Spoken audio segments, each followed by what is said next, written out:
They said she was too wild to marry, too stubborn, too dangerous. In 1876 Colorado Territory, Lydia Monroe carried a Winchester rifle like other women carried parasols, and the town of Sage Creek couldn't stop whispering about it. They mocked her behind lace curtains and over church pews until the day bullets started flying and that rifle became the only thing standing between survival and slaughter. This is the story of how a woman's courage silenced her critics and won the heart of the one man who never doubted her. Stay until the end and comment what city you're watching from. I want to see how far this story travels. The dawn air bit cold across the Colorado plains, sharp enough to make a person's breath hang white and ghostly in the half-light before sunrise.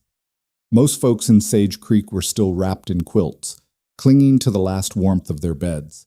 But Lydia Monroe had been awake for an hour already. She stood 30 paces from the weathered fence behind her father's general store, feet planted shoulder-width apart, her dark braid hanging down her back like a rope that could pull her thoughts into order. In her hands, the Winchester rifle felt like an extension of her own will, solid, reliable, honest. She'd spent so many mornings out here that her fingers knew every groove in the stock, every scratch in the metal. The rifle had been her father's gift on her 18th birthday, 3 years ago now, and it had become more than a tool. It was her voice in a world that rarely wanted to hear what a woman had to say. 6 tin cans lined the top rail of the fence, glinting faintly as the first pink light touched their surfaces. Lydia raised the Winchester to her shoulder, closed one eye, and let her breath settle into the rhythm her father had taught her. Slow in, pause, slow out, pause. Between the heartbeats, between the breaths, that's where the shot lived. The rifle cracked sharp across the morning silence, and the first can leaped into the air, tumbling end over end before clattering somewhere in the scrub grass beyond. She worked the lever, smooth and fast, and fired again. Another can flew, then another. The rhythm built like a drumbeat, crack, lever, until all 6 cans had disappeared from the fence, and only blue gun smoke drifted lazy in the still air. Well, I'll be damned, Lydia spun, the Winchester already coming around, and her heart jumped into her throat before she could stop it. A man sat easy on a rangy buckskin horse not 20 feet behind her, one hand resting on the saddle horn and the other holding the reins loose like he had all the time in the world. He wore a dusty brown hat pulled low enough that the early light caught the shadow of his jaw, but left his eyes mysterious, and his grin was the kind that suggested he'd just witnessed something he'd remember for a long time. "Didn't mean to startle you, miss," he said, tipping his hat back just enough that she could see gray eyes the color of winter clouds. "But I've been riding since before dark, and I have to say that's the finest shooting I've seen in 6 territories." Lydia's pulse was still hammering. She lowered the rifle but kept it ready across her body, finger off the trigger but not far from it. "You've got a dangerous habit of sneaking up on armed women." The man's grin widened. "Seems to me the danger's all on my side." He swung down from the saddle with the kind of grace that came from spending more time on horseback than on foot, and his boots hit the dirt with a soft thud. Up close, she could see he was trail-worn, dust on his clothes, stubble on his jaw, that bone-deep tiredness that came from long days under open sky. But his eyes were clear, and they held something she didn't often see when men looked at her. Respect, maybe, or curiosity without the usual judgment attached to it. "Name's Elias Carter," he said, not offering his hand because he seemed to understand she wouldn't take it. "I'm trailing a cattle outfit up from New Mexico, and we're stopping in your town for supplies before pushing north." He nodded toward the rifle. "That Winchester, it's a yellow boy, isn't it? 1866 model?" Despite herself, Lydia felt a flicker of surprise. Most men couldn't tell a Winchester from a Spencer unless they were holding it. "It is. My father had it before me. He taught you well." Elias glanced at the fence where the cans had been. 6 shots, 6 hits, and fast enough that you could have been defending yourself if this was real trouble. That takes practice. "It takes more than practice," Lydia said, some of the stiffness leaving her shoulders. "It takes someone willing to teach you when everyone else says it's not worth the effort." Something shifted in Elias's expression, a shadow of understanding that made her think he knew what it was like to go against what everyone expected. "Well," he said quietly, "whoever they are, they're fools." You know what I thought watching you shoot just now? He settled his hat back low on his head, and that grin came back, warmer this time. I thought, that's the kind of woman I'd marry. For a moment, Lydia couldn't find words. Men in Sage Creek had been telling her for years what kind of woman she should be. Quieter, softer, more interested in needlework than marksmanship. They looked at her rifle the way they might look at a snake in the church pew, something dangerous and out of place.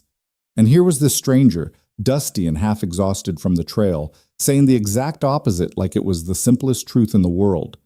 Before she could form a response, Elias tipped his hat one more time. I should let you get on with your morning, Miss Monroe, she said, finding her voice.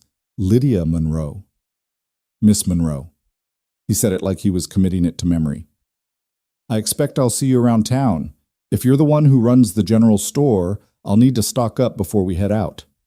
That's my father's store, Lydia said, but he's away in Denver on business. I'm minding it while he's gone. Elias nodded slowly, something thoughtful settling into his features. Then I'll make sure to stop by. He gathered his reins and stepped into the stirrup, settling back into the saddle with that same easy grace. As he turned the buckskin toward the road, he looked back over his shoulder. For what it's worth, Miss Monroe, I meant what I said. Don't let anyone tell you that rifle makes you less of anything. Far as I can see, it makes you more. Then he was riding away, the horse's hooves raising little puffs of dust on the hard-packed road, and Lydia stood there with her Winchester cooling in her hands and her thoughts spinning like those tin cans she'd shot off the fence. The eastern sky had gone from pink to gold, and somewhere in town a rooster crowed, announcing the day whether anyone was ready for it or not. She turned back toward the house, but her mind wasn't on breakfast or the store opening or any of the usual morning routines. It was on gray eyes and a grin that didn't mock, and on words she'd never expected to hear from any man, let alone a stranger passing through on his way to somewhere else. That's the kind of woman I'd marry. The words followed her inside like a melody she couldn't quite shake, and for the first time in a long while, Lydia Monroe found herself wondering what it might be like to be seen exactly as she was, rifle and all, and to have that be enough. More than enough. Everything. By the time Lydia opened the general store at 7 o'clock, Sage Creek was stirring to life. The settlement wasn't much to speak of. A wide main street of hard-packed dirt, flanked by wooden buildings with false fronts that made them look grander than they were. There was the saloon, the sheriff's office, the bank, the hotel, the feed store, and the church, with its modest white steeple. At the end of the street, the blacksmith's forge was already glowing red, and the rhythmic clang of hammer on anvil rang out like a heartbeat for the whole town. Monroe's general store sat right in the middle of it all, a two-story building with the store on the ground floor and living quarters above. Lydia's father had built it 12 years ago, back when Sage Creek was barely more than a spot on a map where a creek actually ran year-round. Now the town had maybe 300 souls on a good Sunday, and the store was the center of their commerce. Everything from flour and coffee to rope and horseshoes, lamp oil and canned goods, bolts of fabric and ready-made shirts. Lydia propped the door open to let in the morning air and began her routine, sweeping the floor, straightening shelves, counting the cash drawer to make sure it matched yesterday's ledger. The work was familiar, almost meditative, and it gave her time to think. Her father had been gone for 2 weeks now, and his letters from Denver suggested he'd be another week at least, maybe longer. He was settling an estate matter for his late brother, something complicated involving property and debts and lawyers who charged by the hour. In the meantime, Lydia ran the store alone. She could handle the inventory, manage the customers, balance the books. What she couldn't always handle was the whispers. "Morning, Lydia." She looked up to find Mrs. Sarah Langford standing in the doorway, silhouetted by the bright morning sun. Mrs. Langford was the closest thing Sage Creek had to high society. Her husband owned the bank. Her daughter had married a lawyer in Denver, and she held court every Sunday after church services, dispensing opinions like they were divine revelation. She wore a deep blue dress with black trim, her silver hair pinned up in an elaborate style that probably took her maid an hour to arrange. "Morning, Mrs. Langford." Lydia set the broom aside and wiped her hands on her apron. "What can I help you with today?" Mrs. Langford stepped inside, her skirts rustling. She had a way of moving that suggested she expected the world to rearrange itself to accommodate her. I need 2 yards of the cream muslin and a spool of matching thread. I'm making new curtains for the parlor." "Of course." Lydia moved to the fabric section, her fingers running over the bolts until she found the right one. She pulled it down and carried it to the cutting table, measuring out exactly 2 yards with the wooden yardstick her father had notched himself. As she worked, she could feel Mrs. Langford's eyes on her, that particular quality of attention that came before unwanted advice.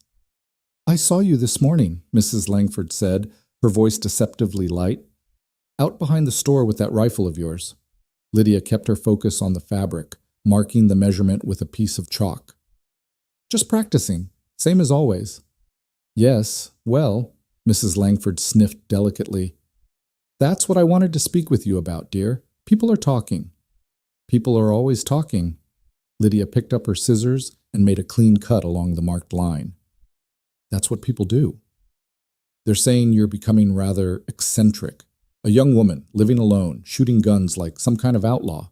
It's not proper, Lydia, and propriety matters, especially for a woman of marriageable age."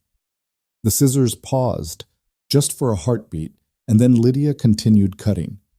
"I'm 21, Mrs. Langford. If I'm not married by now, I expect the town's already written me off as a lost cause." "That's exactly my point." Mrs. Langford leaned forward, her voice dropping into what she probably thought was a confidential tone. "You could still make a good match, dear. Mr. Tucker at the feed store is a widower, and he's asked after you. And there's that nice young man from the hotel, James Pritchard. He's looking to settle down." Lydia folded the cut muslin with more force than necessary and reached for the thread. "Mr. Tucker is 50 years old and smells like grain dust, and James Pritchard can barely look a woman in the eye without blushing." "Well, you won't find anyone if you keep scaring them off with that rifle." Mrs. Langford's voice rose, losing some of its sugary coating. "No man wants a wife who can outshoot him, Lydia. It's not natural." For a moment, Lydia considered several responses, each more cutting than the last. But she'd learned over the years that arguing with Mrs. Langford was like arguing with the weather, pointless and exhausting. So instead, she set the muslin and thread on the counter and named the price, her voice flat and professional. Mrs. Langford paid, her lips pressed into a thin line of disapproval. As she gathered her purchases, she paused at the door. "I'm only trying to help, dear. I'd hate to see you end up alone, too proud for your own good." Then she swept out into the morning sunshine, leaving Lydia alone with the smell of fresh-cut fabric and the bitter taste of other people's expectations. The morning passed in a steady stream of customers. Old Mr. Chen from the laundry needed soap and starch.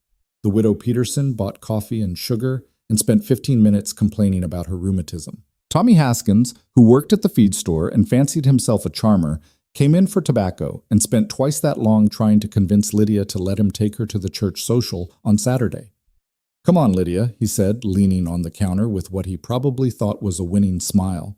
He was young, maybe 23, with blonde hair and a swagger that exceeded his actual accomplishments. "It's just dancing and pie. Nothing scary about that." "I'm not scared, Tommy. I'm busy." "Busy doing what?" "Standing behind this counter?" He reached out and tapped the wood for emphasis. "You need to have some fun once in a while. Let a man show you a good time." Lydia picked up his coins and dropped them into the cash drawer with a decisive clink. "If I want to have fun, I'll do it on my own terms. Now, if you're finished shopping, there are other customers waiting." Tommy's smile faltered. He glanced behind him at the empty store, then back at Lydia. "You know, you'd be prettier if you smiled more, and if you left that damned rifle at home. And you'd be smarter if you left while you still have your dignity." Lydia's voice was ice cold now. "Good day, Tommy." He left, muttering something under his breath about uppity women, and Lydia felt the familiar weight of frustration settle on her shoulders. It was always like this. Men who wanted her to be smaller, quieter, more grateful for their attention. Men who saw her rifle as a threat instead of a skill. Men who couldn't imagine that a woman might have dreams and ambitions that had nothing to do with being someone's wife. The door opened again, and Lydia looked up, ready to paste on her customer service smile. But it wasn't another customer. It was Elias Carter, hat in his hands, those gray eyes finding hers across the store like a compass finding north. "Miss Monroe," he said, and his voice carried something warm and genuine that made the morning's frustration seem suddenly distant. "I hope I'm not interrupting. You mentioned you were minding the store, and I figured now was as good a time as any to stock up." Lydia felt something ease in her chest, something she hadn't even realized was tight. "You're not interrupting. Come in." Elias stepped inside, and the space seemed to shift around him. Not because he was large or loud, but because he moved with a kind of calm presence that made everything feel more settled. He looked around the store with genuine interest, taking in the shelves of goods, the neat organization, the way everything had its place. "This is a good setup," he said. "You can tell someone cares about it." "My father built it," Lydia said, coming around the counter. "Taught me the business from the time I could count change." "What do you need?" Elias pulled a folded paper from his pocket. "Made a list. See, we're 10 men heading north, and we've got about a week's travel ahead of us. Need coffee, flour, dried beans, salt pork if you've got it. Ammunition, too. We've got rifles, but we're running low on cartridges."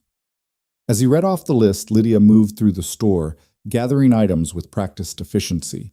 Elias followed, and she was aware of him in a way that felt different from other customers. He didn't hover or make awkward small talk. He didn't comment on how strong she must be to lift the sacks of flour, or express surprise that she knew where everything was. He just watched, with that same respectful attention he'd shown that morning when she was shooting. "You run this place by yourself?" he asked, as she stacked supplies on the counter. "While my father's gone, yes. I've been doing it since I was 16, though.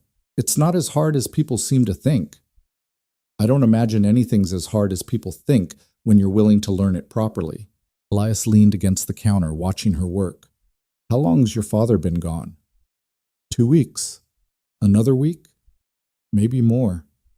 Lydia weighed out the coffee beans on the scale, adjusting the counterweight until it balanced perfectly.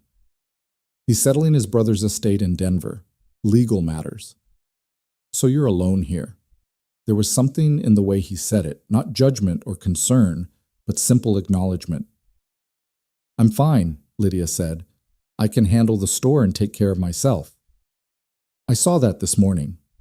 Elias smiled. "I'm not questioning your ability, Miss Monroe. Just observing." She looked up at him, trying to read what lay behind those gray eyes. Most men, when they commented on her being alone, were either suggesting she was reckless or offering themselves as protectors she didn't need. But Elias just seemed genuinely interested, like he was putting together pieces of a puzzle and appreciating the picture they made. "How much ammunition do you need?" she asked, moving to the locked cabinet where her father kept the more valuable goods. "2 boxes of 44-40, if you've got them." Lydia unlocked the cabinet and pulled out the ammunition, noting the weight of the boxes in her hands.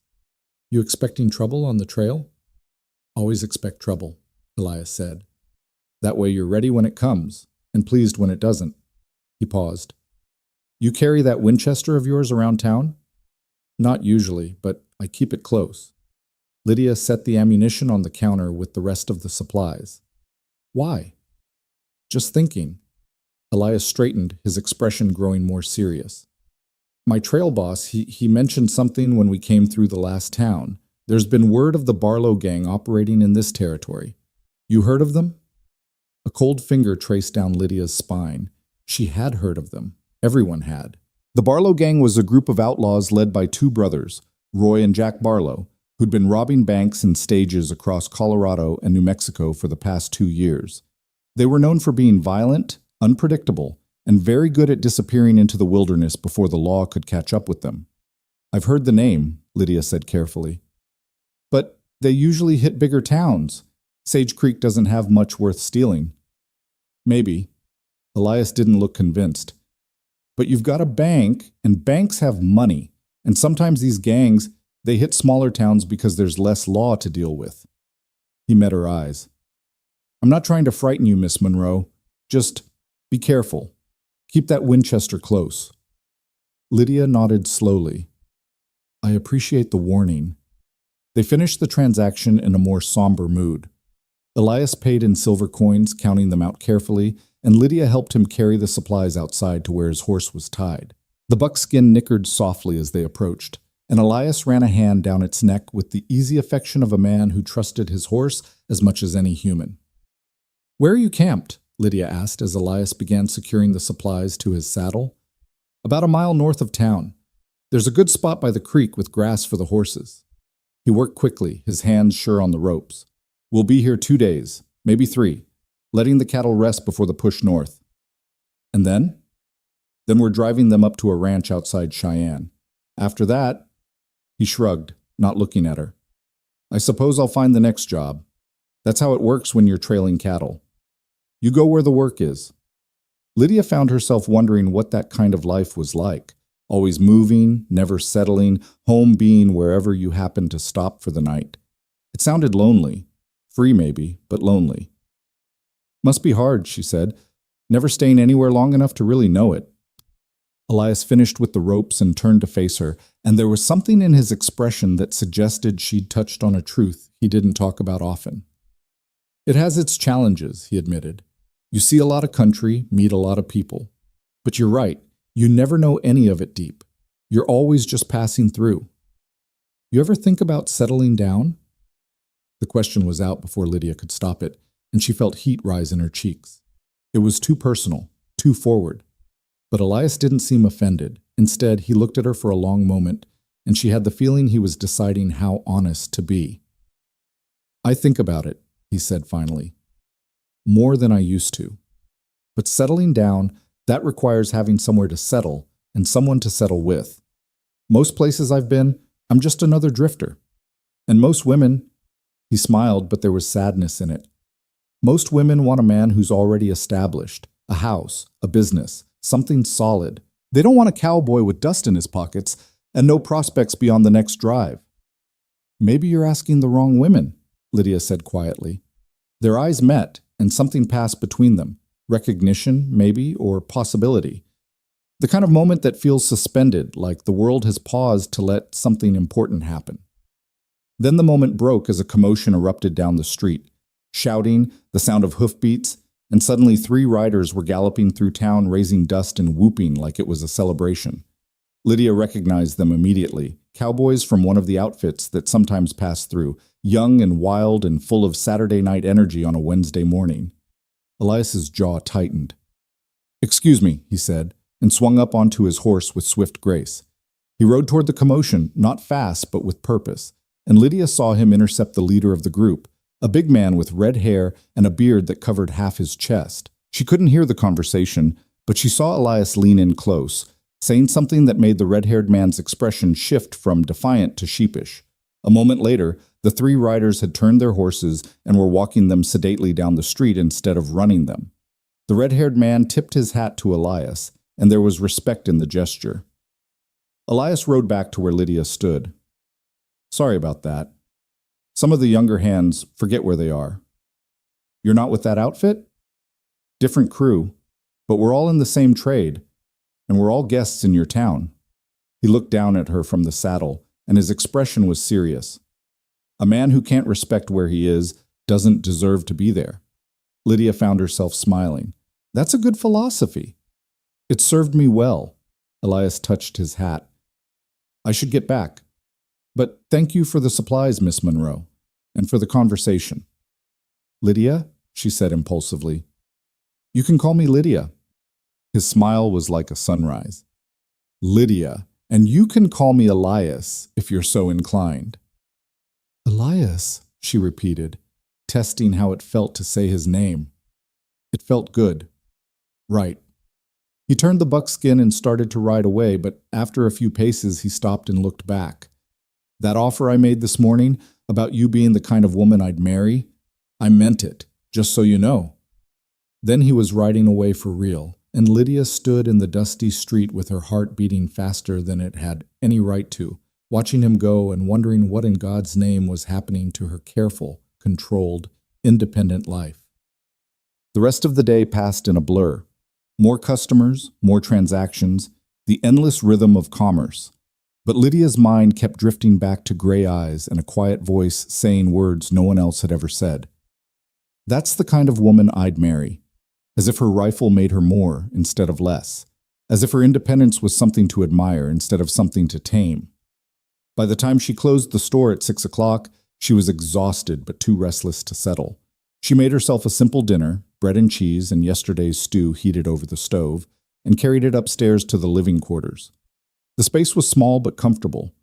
A sitting room with her father's favorite chair by the window, 2 bedrooms, a tiny kitchen. Pictures on the walls showed her mother, who died of fever when Lydia was 7, and various relatives scattered across the territories. Lydia sat by the window and ate her dinner while watching the town settle into evening. Lamps were being lit in windows. Cool. The saloon was starting to get noisy. Somewhere a dog barked, and somewhere else a baby cried. Ordinary life in an ordinary town. Except nothing felt ordinary anymore. She thought about what Mrs. Langford had said, that she'd die an old maid too proud and too peculiar, and maybe it was true. Maybe she would never find a man in Sage Creek who could see her as she truly was. But for the first time, she wondered if that was because she'd been looking in the wrong place, or because the right person hadn't come along yet. Until maybe now.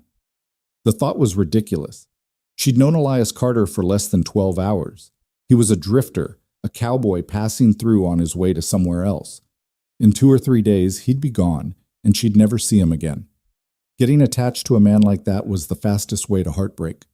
But still, that smile, those words, the way he'd looked at her like she was exactly who she should be. Lydia finished her dinner and washed her dishes, trying to be practical. She had a store to run, a father who trusted her to manage things while he was gone, a life that worked even if it wasn't perfect.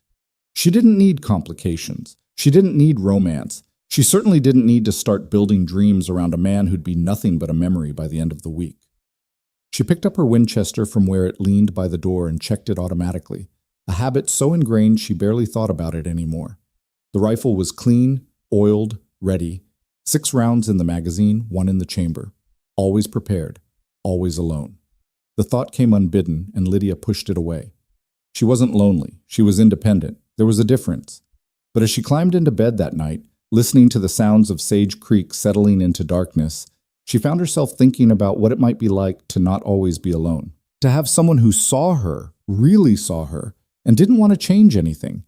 Someone who understood that strength wasn't something to apologize for. Someone who thought a woman with a Winchester was exactly the kind of woman worth marrying. She fell asleep with that thought warming her like a banked fire, and dreamed of gray eyes and dusty trails and the sound of tin cans flying off a fence in the thin gold light of dawn. The next morning dawned clear and hot, the kind of day that promised to be scorching by noon. Lydia woke early, as always, and went through her routine, dressing in a simple brown skirt and white blouse, pinning her braid up in a practical style, making coffee and biscuits for breakfast. She ate quickly, her mind already on the day's tasks. There were invoices to update, inventory to check, an order to place with the wholesaler in Denver. She was halfway through her coffee when she heard hoofbeats outside, multiple horses moving at a steady pace. Curious, she went to the window and looked out to see a group of riders, maybe 15 or 20 men, making their way down the main street. They rode good horses and wore working clothes, and at the head of the group was a man who carried himself with the authority of someone used to being in charge. The cattle drive, Lydia realized. These must be the men from Elias's outfit, come into town for supplies or entertainment or both. She watched them pass, looking for a familiar face on a buckskin horse, but she didn't see Elias among them. Disappointed in herself for being disappointed, she finished her breakfast and opened the store. Wednesday was usually a slow day, giving her time to work on the books and organize the stockroom. She'd just settled at the counter with the ledger when the door opened and Sheriff Tom Boone walked in, followed by his deputy, a young man named Charlie Reeves. "Morning, Lydia," Boone said, tipping his hat. He was in his 50s, with a gray mustache and sharp eyes that missed very little. He'd been sheriff of Sage Creek for the past 8 years, and while he wasn't the fastest gun or the toughest lawman, he was fair and honest, which counted for a lot. "Your daddy still in Denver?" "Yes, sir. Another week at least." Boone didn't look happy about that. "Well, I wanted to give you a heads up about something. You heard about the Barlow gang?" Lydia's stomach tightened. "A little. Someone mentioned they might be in the territory." "More than might be." Boone pulled a folded paper from his pocket and spread it on the counter. It was a wanted poster showing sketched faces of 5 men. The headline read, $500. Reward. The Barlow Gang. Armed and dangerous. These came in yesterday from the marshal's office in Denver. The gang hit a bank in Pueblo 2 weeks ago, killed a clerk, and wounded a deputy. They've been working their way north ever since. Lydia studied the faces on the poster. The Barlow brothers, Roy and Jack, were shown prominently, along with 3 other men whose names she didn't recognize. They all had the hard, cold look of men who'd crossed lines that couldn't be uncrossed. "Why are you telling me this?" she asked, though she thought she knew. "Because they target small towns with banks, and we've got one." Boone tapped the poster with one finger. "And because you're here alone, running a store full of valuable goods. These men, they don't discriminate, Lydia. They'd rob you as soon as look at you, and they wouldn't hesitate to hurt you if you got in their way." "What do you want me to do? Close the store?" "No, but I want you to be careful. Keep your rifle close. Don't open early or stay late. If you see anyone suspicious, and I mean anyone, you come find me immediately." Deputy Reeves, who'd been silent until now, cleared his throat. "Begging your pardon, Miss Monroe, but maybe you should stay with someone until your father gets back. Mrs. Langford, or the widow Peterson, someone like that, just to be safe." Lydia felt her jaw tighten. "I appreciate the concern, Deputy, but I'm not leaving my father's store unguarded because of something that might happen." "It's not might, it's when," Boone said bluntly. "I've got a bad feeling about this, Lydia. The gang's been hitting towns every 4 or 5 days, and it's been 6 days since Pueblo. We're right in their path." "Then double the guards on the bank," Lydia said. "But I'm staying here." Boone studied her for a long moment, then sighed. "You're as stubborn as your father, you know that?" "I'll take that as a compliment." It wasn't entirely meant as one. But his expression softened. "All right, but you promise me, anything suspicious, anything at all, you come running, and you keep that Winchester loaded." "Always do, Sheriff." Boone and Reeves left, taking the wanted poster with them, and Lydia stood behind the counter feeling cold despite the warming day. The Barlow Gang, armed and dangerous, coming this way. She thought about what Elias had said. Be careful, keep the Winchester close, and felt grateful for the warning, but she also felt a stubborn pride that wouldn't let her show fear. She'd been taking care of herself in this store for years. A gang of outlaws wasn't going to change that. Still, when she went upstairs to fetch the Winchester, she made sure it was fully loaded, and she kept it leaning within arm's reach behind the counter for the rest of the day. The morning passed quietly with only a handful of customers. Lydia worked on the ledger, recorded the inventory, and tried not to jump every time the door opened. Around noon, the heat became oppressive, and she propped the door wide to let in any breeze that might be stirring. The street outside was dusty and mostly empty, shimmering in the sun. She was just considering closing for an hour to escape the worst of the heat when a shadow fell across the doorway. She looked up, hand instinctively moving toward the Winchester, and then relaxed when she saw Elias Carter standing there, hat in hand, looking apologetic. "Sorry," he said. "Didn't mean to startle you." "You didn't," Lydia lied, her heart still racing. "What can I do for you?" "Actually, I was wondering if I could buy you lunch." The question was so unexpected that for a moment Lydia just stared at him. "Lunch?" "Yes, ma'am. There's a cafe down the street, Mrs. Chen's place, and I'm told they make a decent meal. I thought you might be hungry, and I'd appreciate the company if you're willing." Lydia's first instinct was to say no. She didn't close the store during business hours. She didn't take lunch with strange men. She didn't. But then she met Elias's eyes and saw nothing but genuine interest, no presumption or pressure. Just an invitation, freely given, that she could accept or decline without judgment. "All right," she heard herself say. "Let me close up." She locked the cash drawer, hung the "Back Soon" sign on the door, and picked up the Winchester. Elias raised an eyebrow. "Expecting trouble at Mrs. Chen's?" "Sheriff Boone says there might be." "The Barlow Gang." Elias's expression darkened. "He told you?" "This morning. Showed me wanted posters and everything." Lydia locked the door behind them and fell into step beside him. "He wants me to close the store or stay with someone. I told him no." "Of course you did." Elias said it without mockery, more like he'd expected nothing else. "But the sheriff's right to be worried. These men are dangerous, Lydia." The easy use of her first name sent a small thrill through her, and she had to force herself to focus on the conversation. I can handle myself. I know you can, but there's handling yourself against one drunk cowboy, and there's handling yourself against 5 armed outlaws who've already killed. He looked down at her as they walked. I'm not trying to question your abilities. I'm just saying maybe having backup wouldn't be the worst idea. Are you volunteering? The question came out more flirtatious than she'd intended, and Lydia felt heat rise in her cheeks that had nothing to do with the sun. But Elias just smiled. If you'll have me, yes. They reached Mrs. Chen's cafe, a small building with a faded awning and the best Chinese food in 3 counties, according to those who'd tried it, and Elias held the door for her. Inside, the air was cooler, scented with ginger and soy sauce. Mrs. Chen herself, a tiny woman with iron-gray hair and a no-nonsense demeanor, greeted them with a nod and pointed to a table by the window. They sat across from each other, and for a moment Lydia felt suddenly self-conscious. She'd never done this before. Never sat in a cafe with a man who wasn't her father, never had lunch that felt like it might be courting. She didn't know the rules, didn't know what to say. But then Elias started talking, easy, comfortable conversation about the cattle drive, about the country he'd seen, about a time when his horse had bucked him off into a creek and he'd had to walk 3 miles back to camp soaking wet and covered in mud. He told the story with such humor that Lydia found herself laughing, really laughing, in a way she hadn't in longer than she could remember. Mrs. Chen brought them plates of fried rice and vegetables with chicken, and they ate while talking. Elias asked about the store, about her father, about what it was like growing up in Sage Creek. And Lydia, surprising herself, found that she wanted to tell him.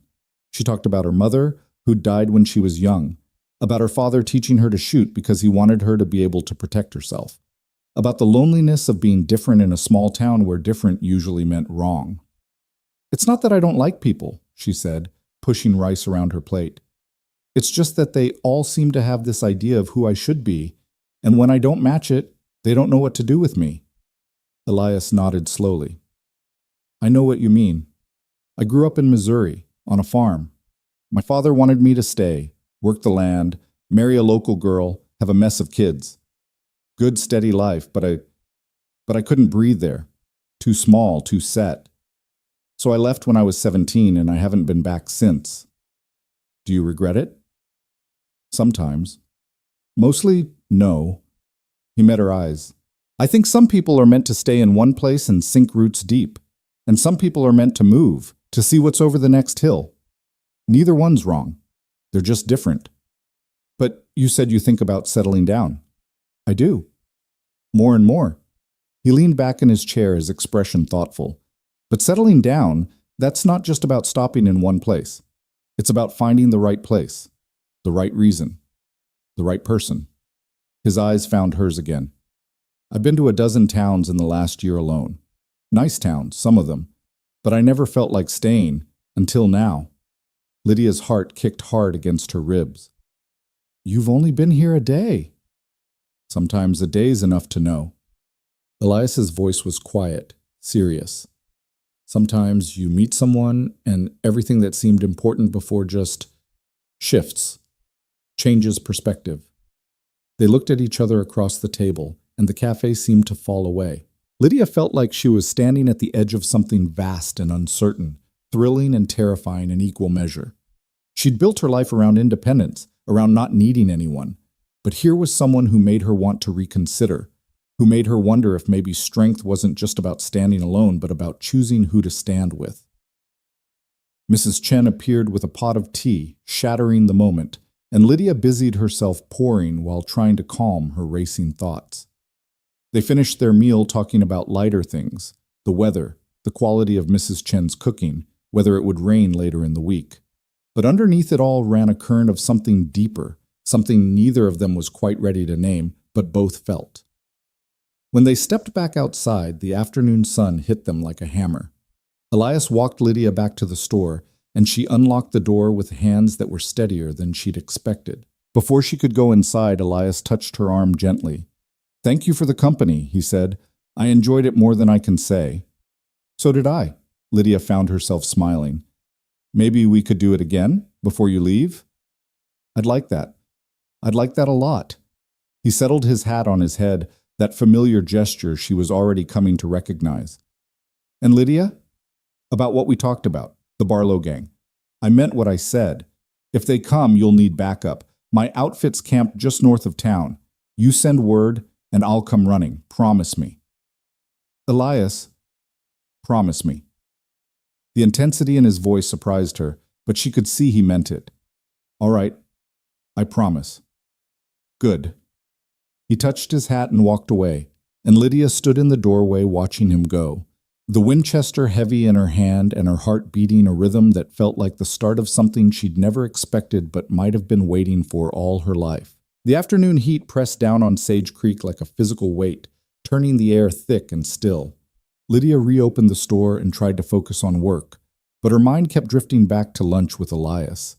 The way he'd looked at her across the table, the quiet intensity in his voice when he'd made her promise to send for him if trouble came.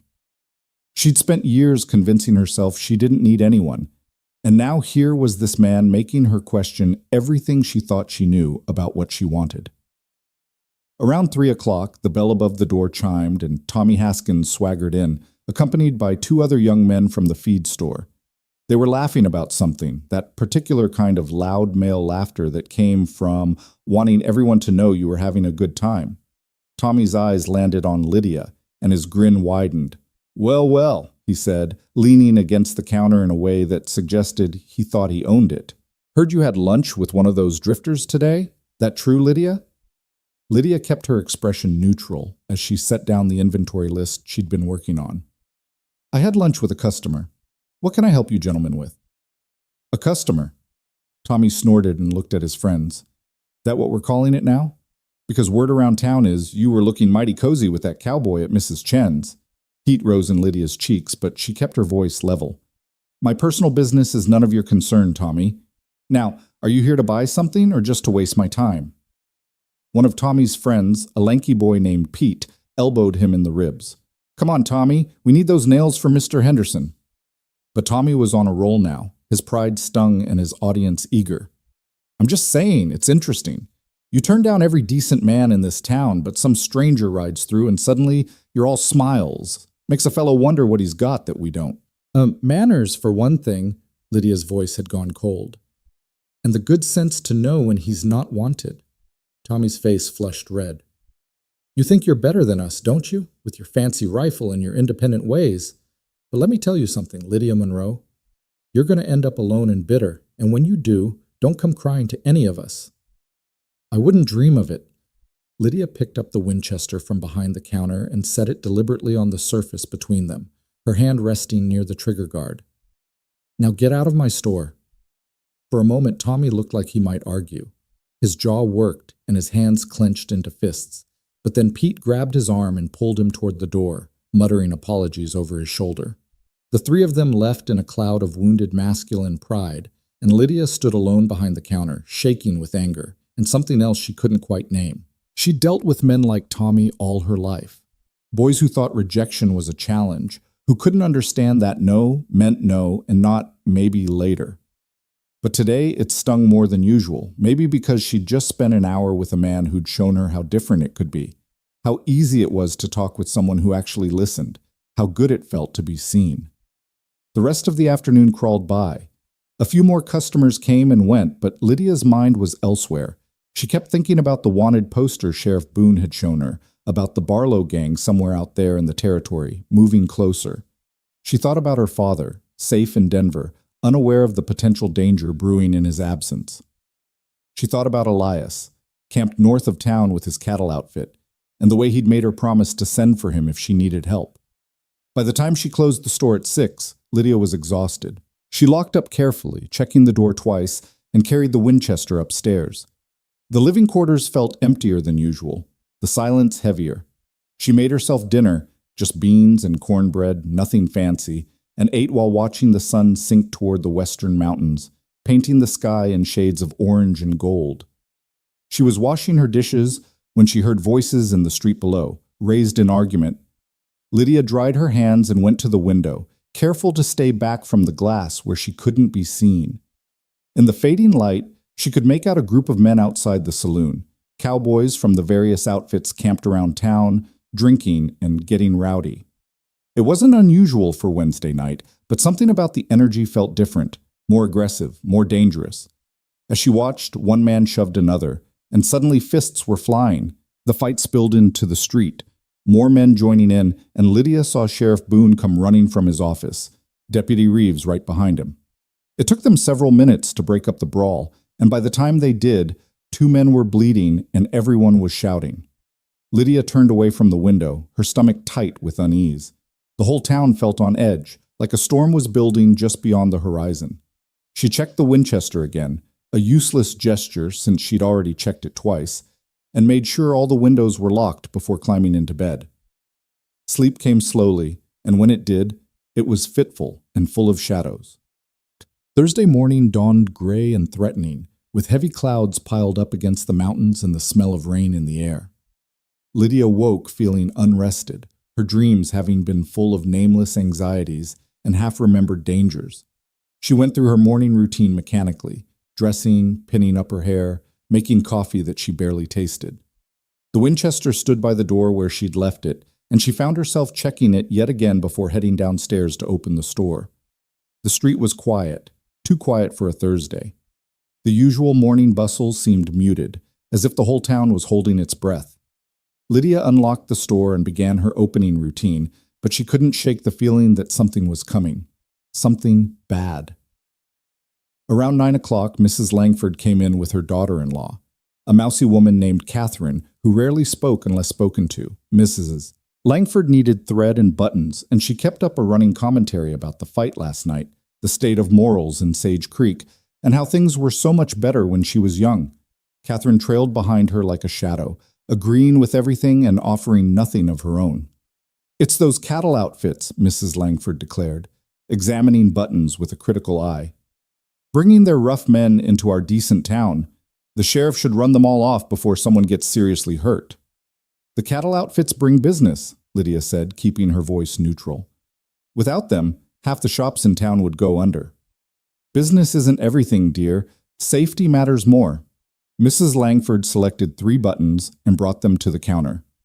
"Speaking of which, have you reconsidered staying with someone until your father returns? With all these rough men about, it's simply not safe for a young woman alone." "I'm fine, Mrs. Langford, but I appreciate your concern." "Concern that you consistently ignore." Mrs. Langford's voice sharpened. "I saw you yesterday, having lunch with that drifter.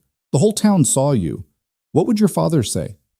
Lydia's patience, already worn thin, finally snapped. "My father taught me to make my own decisions and live with the consequences. He'd probably say I'm doing exactly what he raised me to do." Mrs. Langford's mouth pinched into a tight line. "You're being foolish and headstrong, Lydia. That cowboy will leave, and you'll be the one left with a ruined reputation." "Then I'll deal with that when it happens. Will there be anything else?" Mrs. Langford paid for her buttons with icy dignity and swept out, Catherine scurrying after her. Lydia stood behind the counter, her hands gripping the edge hard enough to hurt, trying to calm the anger burning in her chest. She was so tired of being told what to do, how to live, who to be. Tired of a town that measured a woman's worth by how well she conformed to their narrow expectations. The morning dragged on, punctuated by customers who all seemed to have opinions about Lydia's lunch with Elias, about the cattle outfits, about the rumors of the Barlow gang. By noon, she was ready to close the store and hide upstairs, but she'd never been one to run from discomfort. She was restocking the canned goods when the door opened and Elias walked in, and something in her chest eased at the sight of him. He looked tired, like he hadn't slept well either, but his smile was genuine when he saw her. "Morning," he said, removing his hat. "Or afternoon, I suppose. I was hoping to catch you." "Well, you caught me." Lydia set down the cans she'd been holding. "What brings you by?" Elias glanced around the store, making sure they were alone, then moved closer to the counter. "I wanted to check on you, after our conversation yesterday, and with everything that's happening." "I'm fine," Lydia said automatically, then softened when she saw the real concern in his eyes. "Truly, just tired of everyone in this town having opinions about my life." "Let me guess, they're talking about us having lunch." "Talking is putting it mildly. You'd think we'd committed a crime the way some people are carrying on." she sighed. Tommy Haskins came in yesterday afternoon and made sure to tell me exactly what he thought about it. Elias's expression darkened. What did he say? Nothing I haven't heard before, that I'm too proud, too particular, that I'll die alone. Lydia tried to make her voice light, but the words still stung. The usual. He's wrong. Elias said it flat and certain, like it was a simple fact. You're not too anything. You're exactly who you should be, and anyone who can't see that is a fool. Lydia felt something warm bloom in her chest. You don't really know me. We've had one lunch. I know enough. He leaned on the counter, his gray eyes holding hers. I know you run this store better than most men could. I know you can shoot like you were born with a rifle in your hands. I know you're brave enough to stand alone when the whole town wants you to be someone else. That's more than enough for me to know I want to know more. For a long moment, they just looked at each other, and Lydia felt that same sensation she'd felt yesterday, like she was standing at the edge of something vast and unknown, and the only question was whether she was brave enough to step forward. My outfit's moving out tomorrow, Elias said quietly. Driving the cattle north. Should take about 10 days to reach Cheyenne. Lydia's stomach dropped. Tomorrow? Dawn, we've rested the herd as long as we can and the weather's turning. We need to move before the storms come. He hesitated, then reached across the counter and took her hand. His palm was rough with calluses, warm and solid. But I'm coming back. But You don't have to. I want to. His grip tightened just slightly. Lydia, I've been drifting for years, telling myself I was free when really I was just lost. But since I rode into this town and saw you standing there with your Winchester, shooting tin cans like they'd personally offended you, I haven't been able to think about anything else. I don't know what this is between us, but I want to find out. If you're willing. Lydia's heart was pounding so hard she was sure he could hear it. I'm willing, she whispered. But Elias, what if... The door burst open, cutting off whatever she'd been about to say. Sheriff Boone stood in the doorway, his face grim. Lydia, I need you to close up the store and come with me. Now. Elias straightened, his hand moving instinctively toward the gun on his hip. What's happened? The Barlow gang was spotted 20 miles south of here this morning. They're headed this way, and they're moving fast. Boone's voice was tight with urgency. We're evacuating the women and children to the church. It's got the thickest walls and the best defensive position. I'm not going to the church, Lydia said immediately. I'm staying here. Lydia, this is my father's store, Sheriff. Everything we own is here. I'm not abandoning it. Boone looked like he wanted to argue, but Elias spoke first. She won't be alone. I'll stay with her. Now hold on, Boone started, but Elias cut him off. My trail boss is a reasonable man. When I explain the situation, he'll understand why I need to stay behind. You'll need every gun you can get if those outlaws come, and I'm a fair shot. He looked at Lydia. That is, if Miss Monroe will have me. Lydia's mind was racing. Part of her wanted to protest, to say she didn't need protecting, that she could handle this herself. But another part, the part that had been alone for so long, was grateful beyond words that someone wanted to stand with her. Not in front of her, not instead of her. With her. I'll have you, she said quietly. Boone looked between them, clearly unhappy, but recognizing a losing battle when he saw one. Fine. But you stay inside, you keep your heads down, and if shooting starts, you defend yourselves, but you don't be heroes. Understood? Understood, Lydia and Elias said together. Good. Boone pulled out his pocket watch and checked the time. It's just past noon now. If the gang keeps moving at the pace they were this morning, they could be here by nightfall. I'm positioning men at the bank and the sheriff's office. I'll put someone across the street from here too, just in case. But Lydia, he met her eyes. If things go bad, you get out. The store's not worth your life. I'll be careful, Sheriff. I promise. Boone nodded and left, moving with the quick purpose of a man with too much to do and not enough time to do it. The moment he was gone, Lydia turned to Elias. You don't have to do this. You could be in Cheyenne in 10 days, getting paid, moving on to the next job. You don't owe me anything. This isn't about owing. Elias moved around the counter until he was standing close enough that she could feel the warmth of him. This is about choosing, and I choose to stay.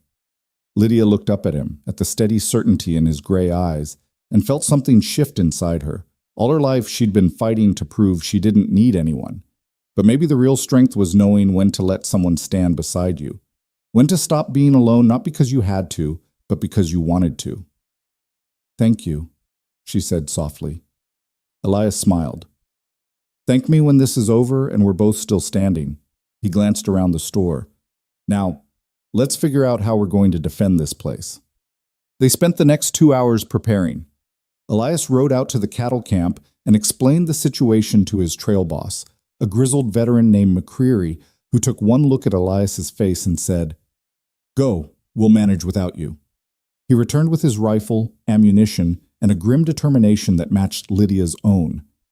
Together, they moved through the store, assessing angles and vulnerabilities. The building was solid, thick walls, good doors. But there were too many windows, too many ways for someone to get inside if they were determined enough. Elias helped Lydia move heavy barrels and crates to block the lower windows, leaving just enough space to shoot through if necessary. They stacked supplies on the upper floor: water, food, ammunition, blankets. If they had to hold out for a while, they'd be ready. "You've done this before," Lydia observed as Elias positioned a barrel for maximum cover. "Not exactly this, but I've defended a few camps from raiders and rustlers over the years. Same principles apply." He straightened and wiped sweat from his forehead. "The key is to make it harder for them to get in than it's worth. Outlaws are like water. They follow the path of least resistance. If we can make this place look too difficult, they might move on to easier targets. Or they might decide to make an example of us. That's why we have rifles." Elias's expression was serious. "Lydia, when the shooting starts, and it might, you do what you do best. You shoot straight, you shoot true, and you don't hesitate. These men won't show you mercy just because you're a woman. In fact, that might make them worse." "I know."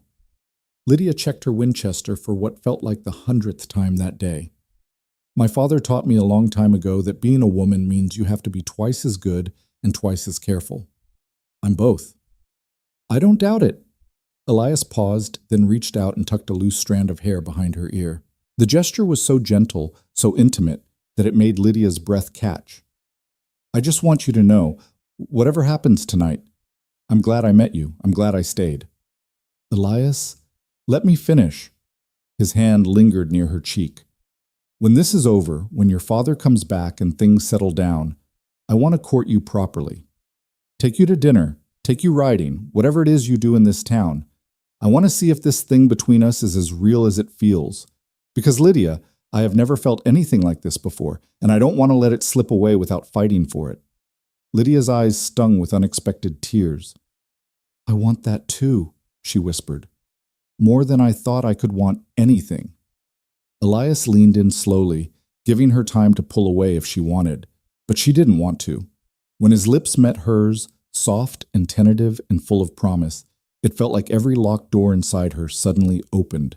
The kiss was brief, almost chaste, but it carried the weight of everything unsaid between them.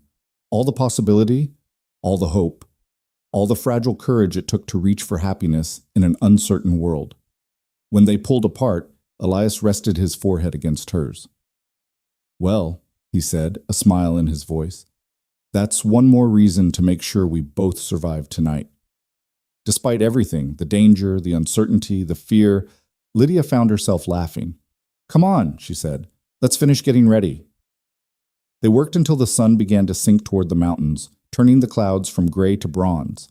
The town had gone quiet, an eerie silence broken only by the occasional sound of men moving into position, checking weapons, preparing for whatever the night might bring. Lydia could see Sheriff Boone moving along the street, talking to his deputies and the men who'd volunteered to help defend the town. Across from the store, 2 men took up position on a rooftop, their rifles visible in the fading light. As darkness fell, Lydia and Elias retreated to the upper floor. They ate a cold dinner of bread and cheese, not wanting to risk a fire that might give away their position. Through the windows, they could see lights in other buildings being extinguished one by one until the whole town was dark and waiting. "Tell me about your father," Elias said quietly. They were sitting with their backs against the wall between 2 windows, rifles across their laps, watching the street below. "What's he like?" Lydia smiled in the darkness. "He's stubborn and practical, and he loves me more than anything in the world. even if he doesn't always say it. He taught me everything I know about running the store, about shooting, about standing up for myself. My mother died when I was young, and he could have remarried, but he said he'd rather raise me right than replace her wrong. He sounds like a good man. He is. He's going to like you, I think. Lydia glanced at Elias. Assuming we survive to introduce you. We will. Elias said it with such certainty that Lydia almost believed it. I'm not letting anything happen to you, Lydia. Not tonight, not ever if I can help it. I can take care of myself. I know, but you don't have to, not anymore. He reached over and took her hand, lacing their fingers together. That's what I'm offering. Not to take over, not to diminish you, but to stand with you. To share the burden instead of making you carry it alone. Lydia squeezed his hand, her throat tight with emotion. I'm not used to this. To someone wanting to help without expecting me to change. Then get used to it, Elias said softly. Because I'm not going anywhere. They sat in silence for a while, hands joined, watching and waiting. The night deepened, stars appearing through breaks in the clouds. Somewhere a dog barked, and somewhere else a baby cried before being quickly hushed. The whole town was holding its breath, waiting for the storm to break. Around 10 o'clock, Lydia's eyes were starting to drift closed despite her determination to stay alert. The adrenaline of the afternoon had worn off, leaving her exhausted and fighting sleep. Beside her, Elias shifted. Why don't you rest for a bit, he suggested. I'll keep watch. I'm fine. Lydia. His voice was gentle but firm. If something happens, I need you sharp. That means resting while you can. I'll wake you if anything changes. She wanted to argue, but she could barely keep her eyes open. Just an hour, she murmured. Just an hour, Elias agreed. Lydia let her head rest against his shoulder, and within minutes she was asleep, lulled by the steady rhythm of his breathing and the warmth of his presence beside her. She woke to Elias shaking her gently, his hand over her mouth to keep her quiet. Lydia, he whispered urgently. They're here. Sleep vanished instantly. Lydia came fully awake, her heart pounding, and carefully looked out the window. The street below was dark, but movement caught her eye. Shadows detaching from other shadows. Men on horseback moving slowly, deliberately, trying to stay quiet. As her eyes adjusted, she counted 5 riders, all armed, all moving with the practiced caution of men who'd done this before. The Barlow gang. They split up as they reached the center of town. 2 headed toward the bank, 1 toward the saloon, and 2, Lydia's blood ran cold, turned toward the general store. In the faint starlight, she could see their faces, hard and cold and hungry. These were men who took what they wanted and left destruction in their wake. Beside her, Elias raised his rifle slowly, carefully. The one on the left is Roy Barlow, he breathed, barely audible. Recognize him from the wanted poster. Lydia nodded, her own rifle coming up. Her hands were steady, her breathing controlled. This was what her father had trained her for, not just shooting tin cans off a fence, but being ready when it truly mattered, when lives were on the line. The 2 men dismounted in front of the store. One tied the horses while the other approached the door trying the handle. Finding it locked, he stepped back and looked up at the windows. For a heart-stopping moment, Lydia thought he was looking directly at her, but then he turned to his partner and said something too quiet to hear. Then the first shot rang out from the direction of the bank, shattering the night silence like broken glass. All hell broke loose. The outlaws at the store spun toward the sound, and one of them, Roy Barlow, shouted something and pulled his gun. More shots erupted from multiple directions as the sheriff's men opened fire. The quiet street exploded into chaos, men shouting, horses screaming, the sharp crack of rifles cutting through the darkness. One of the outlaws at the store fired toward the rooftop across the street, and Lydia saw one of the defenders fall back. Without thinking, she raised her Winchester and fired, the recoil familiar against her shoulder. The outlaw staggered, clutching his arm, and his partner whirled toward the store. "Inside!" Roy Barlow shouted. "Get inside now!" They rushed the door, and Lydia heard the wood splinter as they threw their weight against it. Once, twice, and on the third try the lock gave way with a sharp crack. The 2 men burst into the store, and Elias was already moving, heading for the stairs. "Stay up here," he commanded. "Cover me from above. I'll keep them from coming up." "Elias, trust me." He met her eyes for just a moment, and in that look was everything they hadn't had time to say. Then he was gone, disappearing down the stairs with his rifle raised. Lydia moved to the window overlooking the store's interior. She could see the two outlaws below, could hear them cursing as they searched for the safe. One of them started throwing things off shelves, smashing jars and scattering goods, while Roy Barlow headed toward the back room where her father kept the cash box. "We know you're here," Roy Barlow's voice was rough, mean. "Come out nice and easy and maybe we'll let you live." Elias appeared in the doorway to the back room, his rifle leveled. "Get out of this store, now!" Roy Barlow spun, his gun coming up, and fired. The shot went wide, punching through a display of canned goods, and Elias returned fire. The noise in the enclosed space was deafening, and smoke began to fill the air. Lydia saw the second outlaw. She thought his name was Jack, Roy's brother, circle around, trying to flank Elias. She didn't hesitate. Her Winchester barked once, and Jack Barlow's hat flew off his head. He dove for cover behind a barrel, and when he came up shooting, Lydia fired again. This time her bullet hit wood inches from his face, and he scrambled backward. "There's someone upstairs," he shouted to his brother. "I don't care if there's an army upstairs." Roy Barlow was reloading, his movements fast and practiced. "Kill them both and find that safe." The gunfight intensified. Lydia and Elias worked together without words, their movements synchronized by pure instinct. When one of them reloaded, the other kept shooting. When one drew fire, the other took the shot. It was brutal and terrifying, and there was no time to think, only to act. A bullet punched through the floor near Lydia's position, and she rolled away, her heart hammering. Below she could hear the outlaws shouting, could smell gunpowder and fear and desperation. Glass shattered as someone shot out the front window. More shots came from outside. The sheriff's men, trying to help. But they couldn't get a clear shot without risking hitting Lydia or Elias. Roy Barlow made a run for the stairs, and Elias stepped out to block him.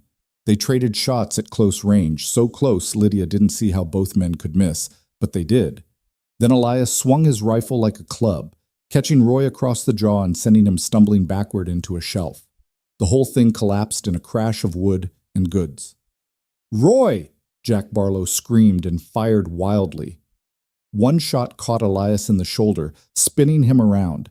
He went down hard, and Lydia heard herself scream his name. She was moving before she knew it, racing down the stairs with her Winchester in her hands and fury in her heart. Jack Barlow turned toward her, his gun coming up, and she fired from the hip. The shot took him in the chest, and he went down without a sound. Roy Barlow was struggling to his feet, blood streaming from his nose where Elias had hit him.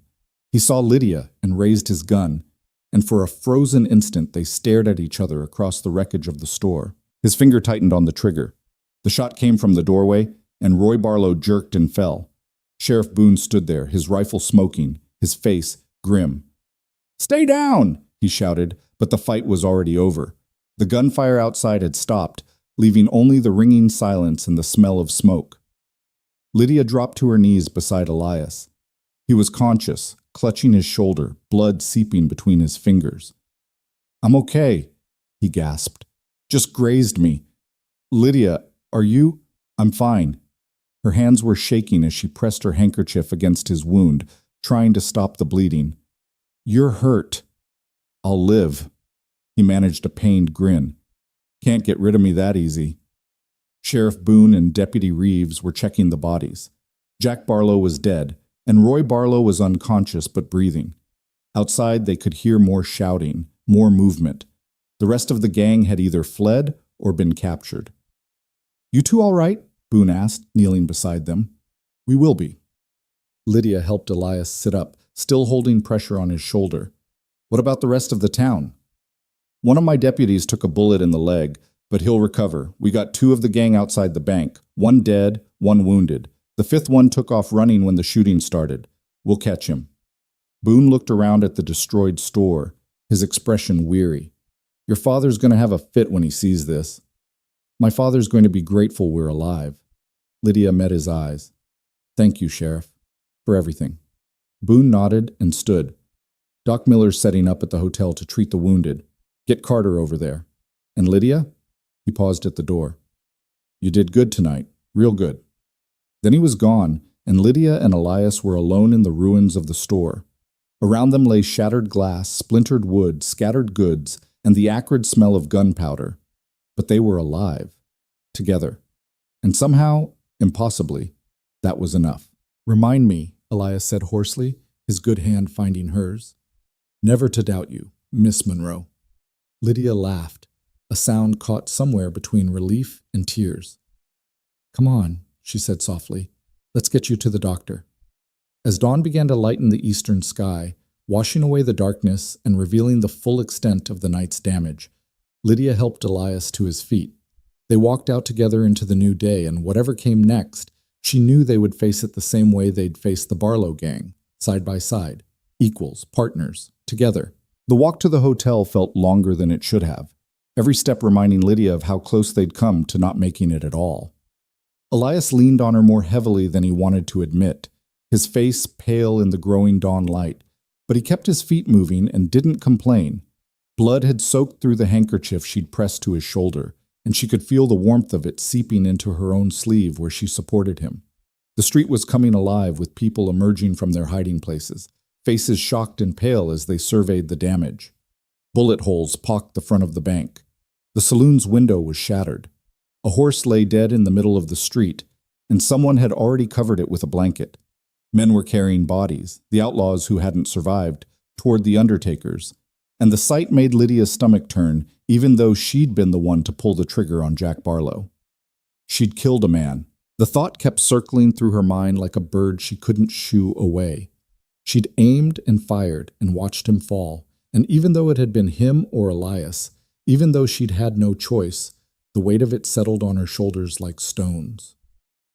"Don't," Elias said quietly, reading her expression with an accuracy that should have surprised her, but didn't.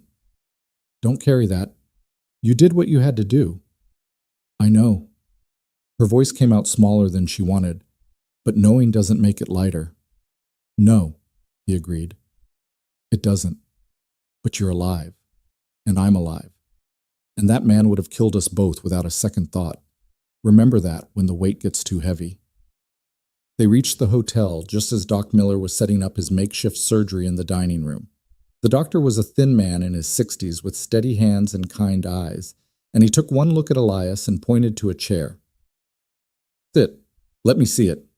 Lydia helped Elias into the chair and stepped back, suddenly aware of how she must look, dress torn, hair coming loose from its pins, blood on her hands and clothes. Doc Miller worked quickly, cutting away Elias's shirt to expose the wound. The bullet had torn through the meat of his shoulder, missing bone, but leaving a ragged furrow that was still bleeding freely. "You're lucky," the doctor said, probing gently. "Another few inches to the right, and this would have been a lot worse. As it is, you'll heal up fine if you keep it clean and don't do anything stupid." "Define stupid," Elias said through gritted teeth. "Riding a cattle drive for the next month." Doc Miller began cleaning the wound with whiskey, and Elias hissed in pain. "This needs rest, not 12 hours a day in the saddle. The cattle need to get to Cheyenne. Then they'll get there without you." The doctor's voice was firm. "I'm serious, son. You push this too hard and it'll get infected, and then you'll lose the arm or worse. Give it 2 weeks minimum before you even think about heavy work." Elias looked at Lydia, something complicated passing across his face. 2 weeks, he repeated slowly. "At least." Doc Miller was stitching now, his needle moving with practiced precision. "Miss Monroe, you look like you could use some attention yourself. Are you hurt?" Lydia looked down at herself and realized her hands were shaking. "No, I don't think so. The blood's not mine." "Shock then. Sit down before you fall down." The doctor nodded toward another chair. "Someone get this girl some water and a blanket." Mrs. Chen appeared from somewhere with both, wrapping the blanket around Lydia's shoulders and pressing a tin cup into her hands. The water was cool and sweet, and Lydia drank it gratefully, not realizing how thirsty she was until the liquid touched her tongue. Her hands were still shaking, making the cup rattle against her teeth. "It's normal," Mrs. Chen said quietly, her accent thick but her words clear. "The body fights, then the body shakes. Give it time." Around them, the hotel dining room was filling up with the wounded and the worried. Deputy Reeves came in with his leg bandaged, limping but determined to help. The two men who'd been on the rooftop across from the store were there too. One with a graze across his ribs, the other unharmed but shaken. Sheriff Boone moved through the chaos like a man used to managing disaster, checking on his people and coordinating the cleanup. When Doc Miller finished with Elias, binding his shoulder in clean white bandages, the cowboy stood carefully and moved to sit beside Lydia. His face was still pale, but his eyes were clear and focused on her. "How are you holding up?" "I'm fine." It was automatic, the response she'd been giving for years whenever anyone asked. But Elias just looked at her, patient and knowing, until she sighed. "I don't know. I killed a man, Elias. I keep seeing his face when he fell."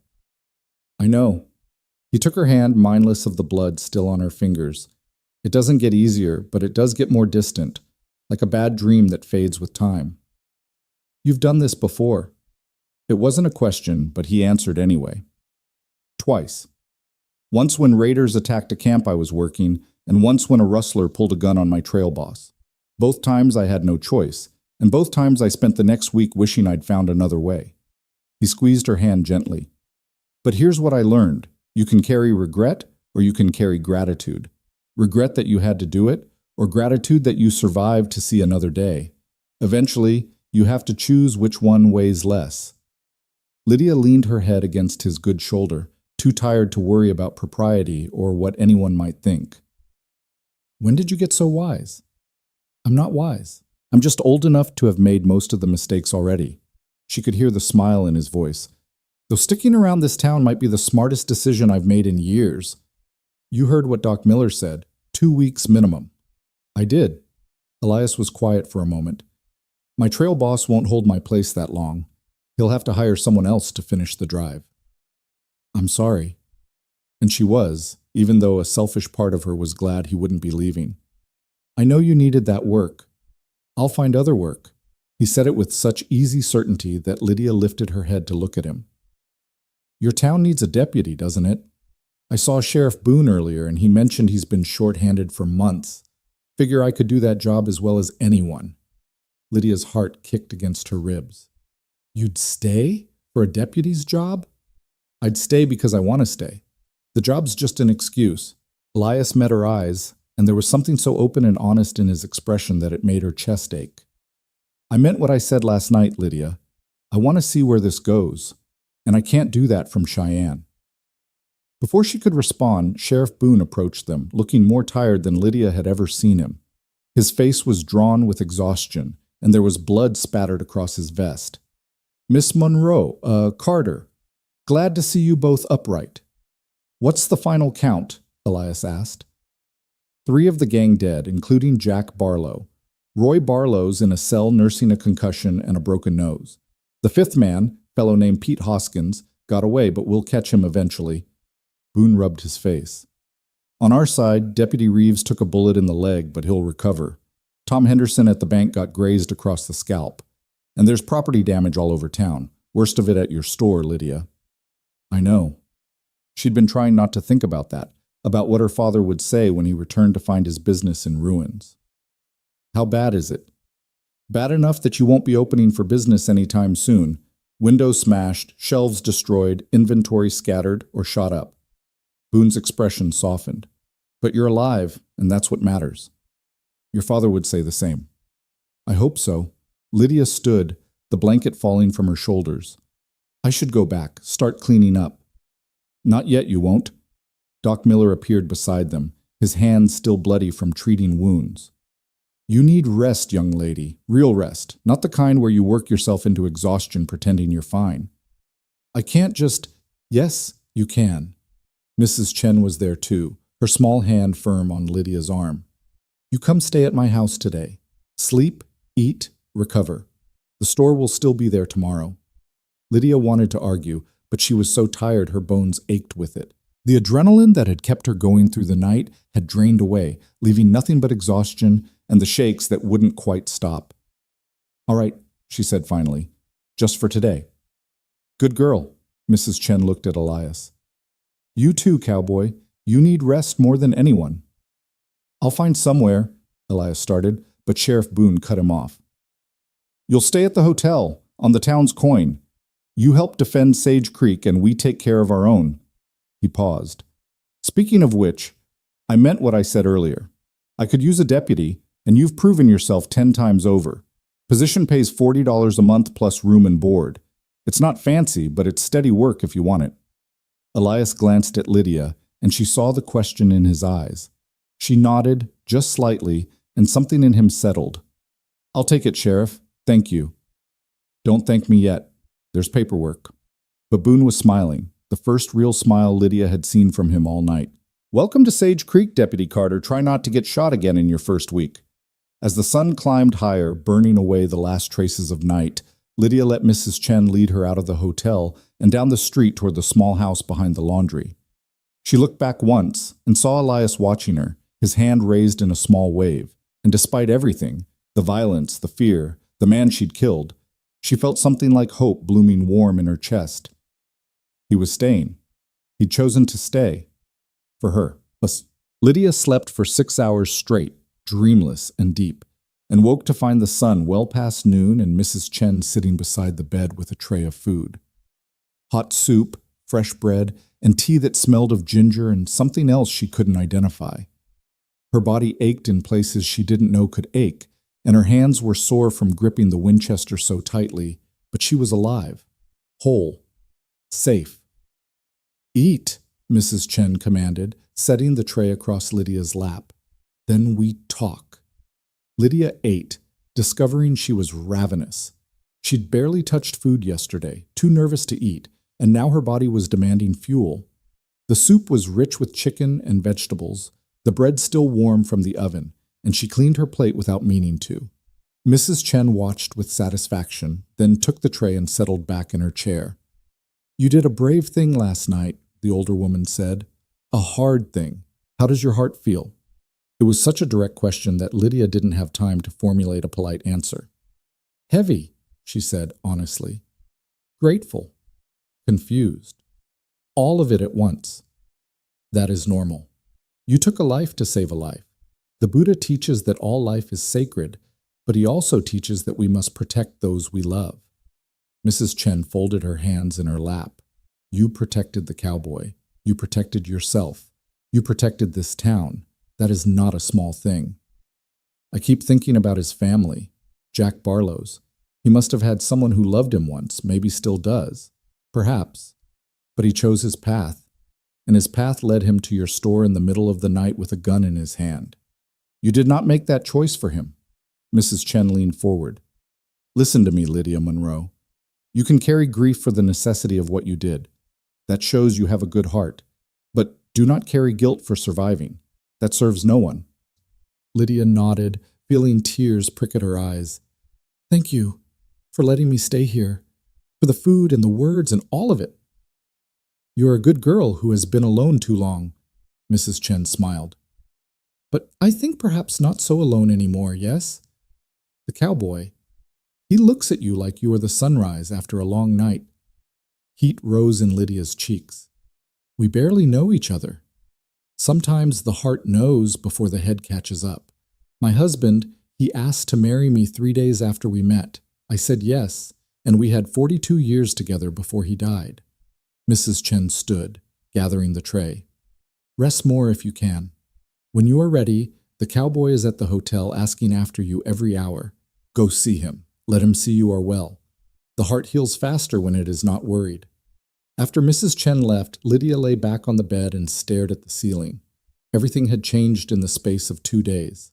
The store was destroyed, her quiet life disrupted, and a man she barely knew had stepped into her world and rearranged everything just by being in it. She should be terrified. She should be cautious. She should be protecting herself against the possibility of heartbreak. But all she wanted was to see Elias, to make sure he was all right, to sit beside him and feel the solid reality of his presence.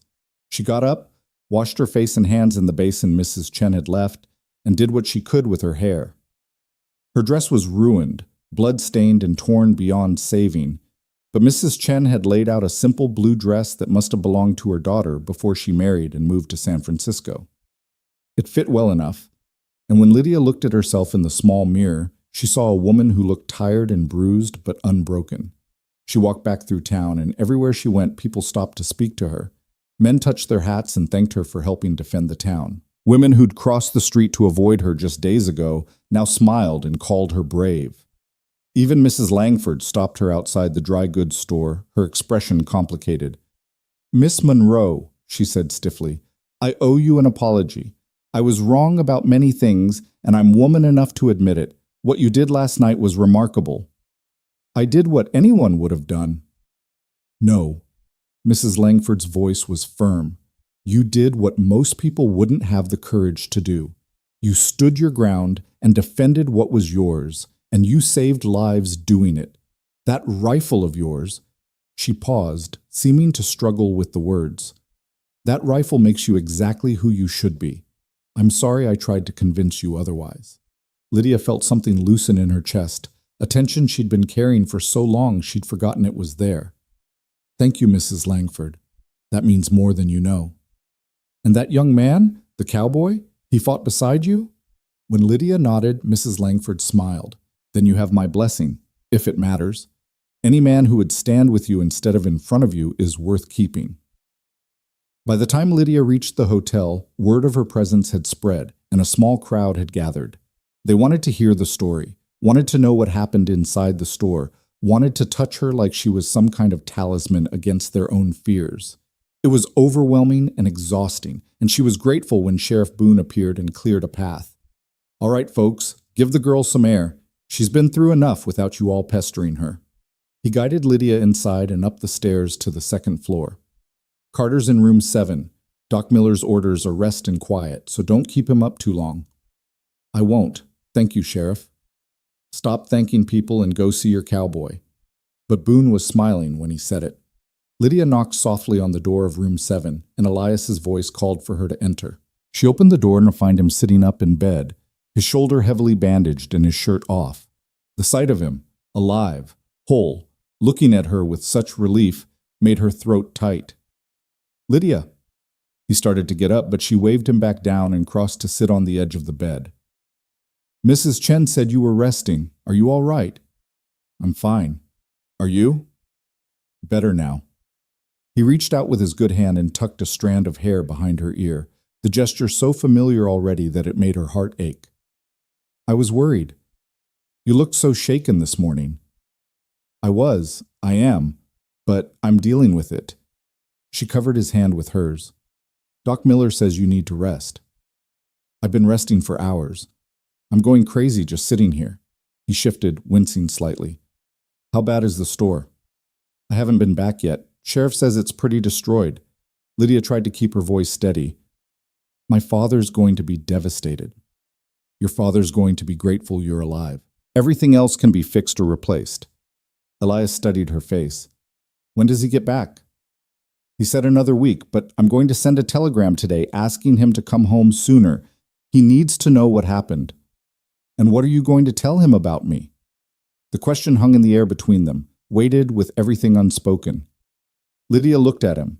This man who'd appeared in her life like a storm, who'd stayed when he could have left, who'd fought beside her and taken a bullet and still looked at her like she was something precious. She thought about all the years she'd spent alone, telling herself she didn't need anyone, that independence was the same as freedom. But freedom, she was learning, wasn't about being alone. It was about having the choice not to be. "I'm going to tell him the truth," she said quietly, "that I met a man who sees me for who I am, who stood with me when things got dangerous, who makes me want things I didn't think I could have." She paused, gathering courage. "Who I'm falling in love with, even though it's fast and reckless and probably foolish." Elias's breath caught. "Lydia, I know it's too soon. I know we barely know each other. I know all the reasonable, sensible arguments against this." She met his eyes. "But I also know that when you walked into my store 2 days ago, something in me recognized something in you. And when you said you'd stay, when you chose to stand with me instead of riding away to safety, I knew I'd never met anyone like you before and probably never would again." "You're not foolish," Elias said, his voice rough with emotion. "You're brave, braver than anyone I've ever met. And for what it's worth, I'm falling in love with you too. Fell, maybe. Past tense. The moment I saw you shooting those cans off the fence, looking so fierce and certain and completely yourself, He pulled her closer with his good arm. I've been drifting my whole adult life, Lydia. Always moving, never settling, telling myself I was free when really I was just lost. But then I found you, and suddenly I knew exactly where I was supposed to be. Lydia leaned in and kissed him, soft and slow and full of promise. This kiss was different from the first, less urgent, more certain, a claim and a covenant all at once. When they pulled apart, she rested her forehead against his and smiled. So what now? She asked. Now we figure it out together. Elias stroked her hair gently. I'll take the deputy job and learn the work. You'll rebuild the store with your father. We'll court properly, give the town something to talk about besides outlaws. And when enough time has passed that it's respectable, I'll ask your father for permission to marry you. And if he says no, then I'll ask you anyway. He grinned. Though something tells me your father's going to like me just fine. He will. Lydia kissed him again, quick and sweet. But right now you need to rest. Doctor's orders. Will you stay? For a while. She settled beside him on the bed, careful of his injured shoulder. Just until you fall asleep. I'm not tired. You're exhausted. Close your eyes. Elias grumbled but obeyed, and within minutes his breathing had deepened into sleep. Lydia stayed beside him, watching the rise and fall of his chest, letting herself feel the simple miracle of their survival. Outside, the town was cleaning up, repairing damage, returning to normal. And here, in this quiet room, two people who'd been alone too long had found each other in the chaos and chosen to stay. Found each other in the chaos and chosen to stay. But the afternoon stretched into evening, and Lydia finally forced herself to leave the hotel and face the store. She'd been putting it off, not wanting to see the damage, but it had to be done. As she walked down the street, the sun was sinking toward the mountains, painting everything in shades of gold and amber. The beauty of it seemed wrong somehow, too peaceful for a day that had started with gunfire and death. The store looked worse in daylight than it had in darkness. The front window was completely shattered, glass littering the boardwalk. The door hung crooked on its hinges, the lock mechanism destroyed. Inside, the destruction was total. Shelves overturned, goods scattered and ruined, bullet holes in the walls and ceiling. The floor was stained with blood, and the acrid smell of gunpowder still hung in the air. Lydia stood in the doorway and felt tears threaten.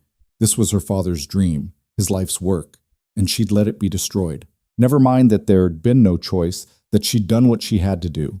The result was the same. The store was ruined, and it was her responsibility. It looks worse than it is. She turned to find Tommy Haskins standing behind her, his hat in his hands and his expression sheepish. Two other young men stood with him, Pete and another boy she didn't know well, all of them looking uncomfortable. Tommy. She didn't know what else to say. I came to apologize for what I said the other day and for... He gestured helplessly at the store. For all of it, I guess. I was a jackass and you didn't deserve that. No, I didn't. Right. Tommy shuffled his feet.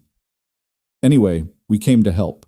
Figured the least we could do is clean up the mess, if you'll let us.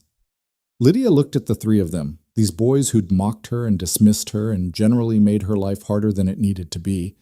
But they were here now, offering help when she needed it, and that counted for something.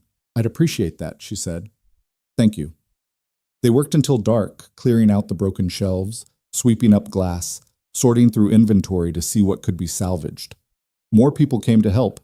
The widow Peterson with her daughters, Mr. Chen from the laundry, even Mrs. Langford with her daughter-in-law Catherine. They brought brooms and hammers, bandages and sympathy, and slowly the chaos began to resolve into something manageable. By the time full darkness fell, the store was far from fixed, but at least it was clear. The damaged goods had been sorted, the glass swept up, the worst of the blood scrubbed from the floorboards. Lydia stood in the middle of it all, exhausted but grateful, as her neighbors filed out one by one with promises to return tomorrow. You're not alone in this, the widow Peterson said, squeezing Lydia's hand. We take care of our own in Sage Creek, and you're one of us whether you knew it or not.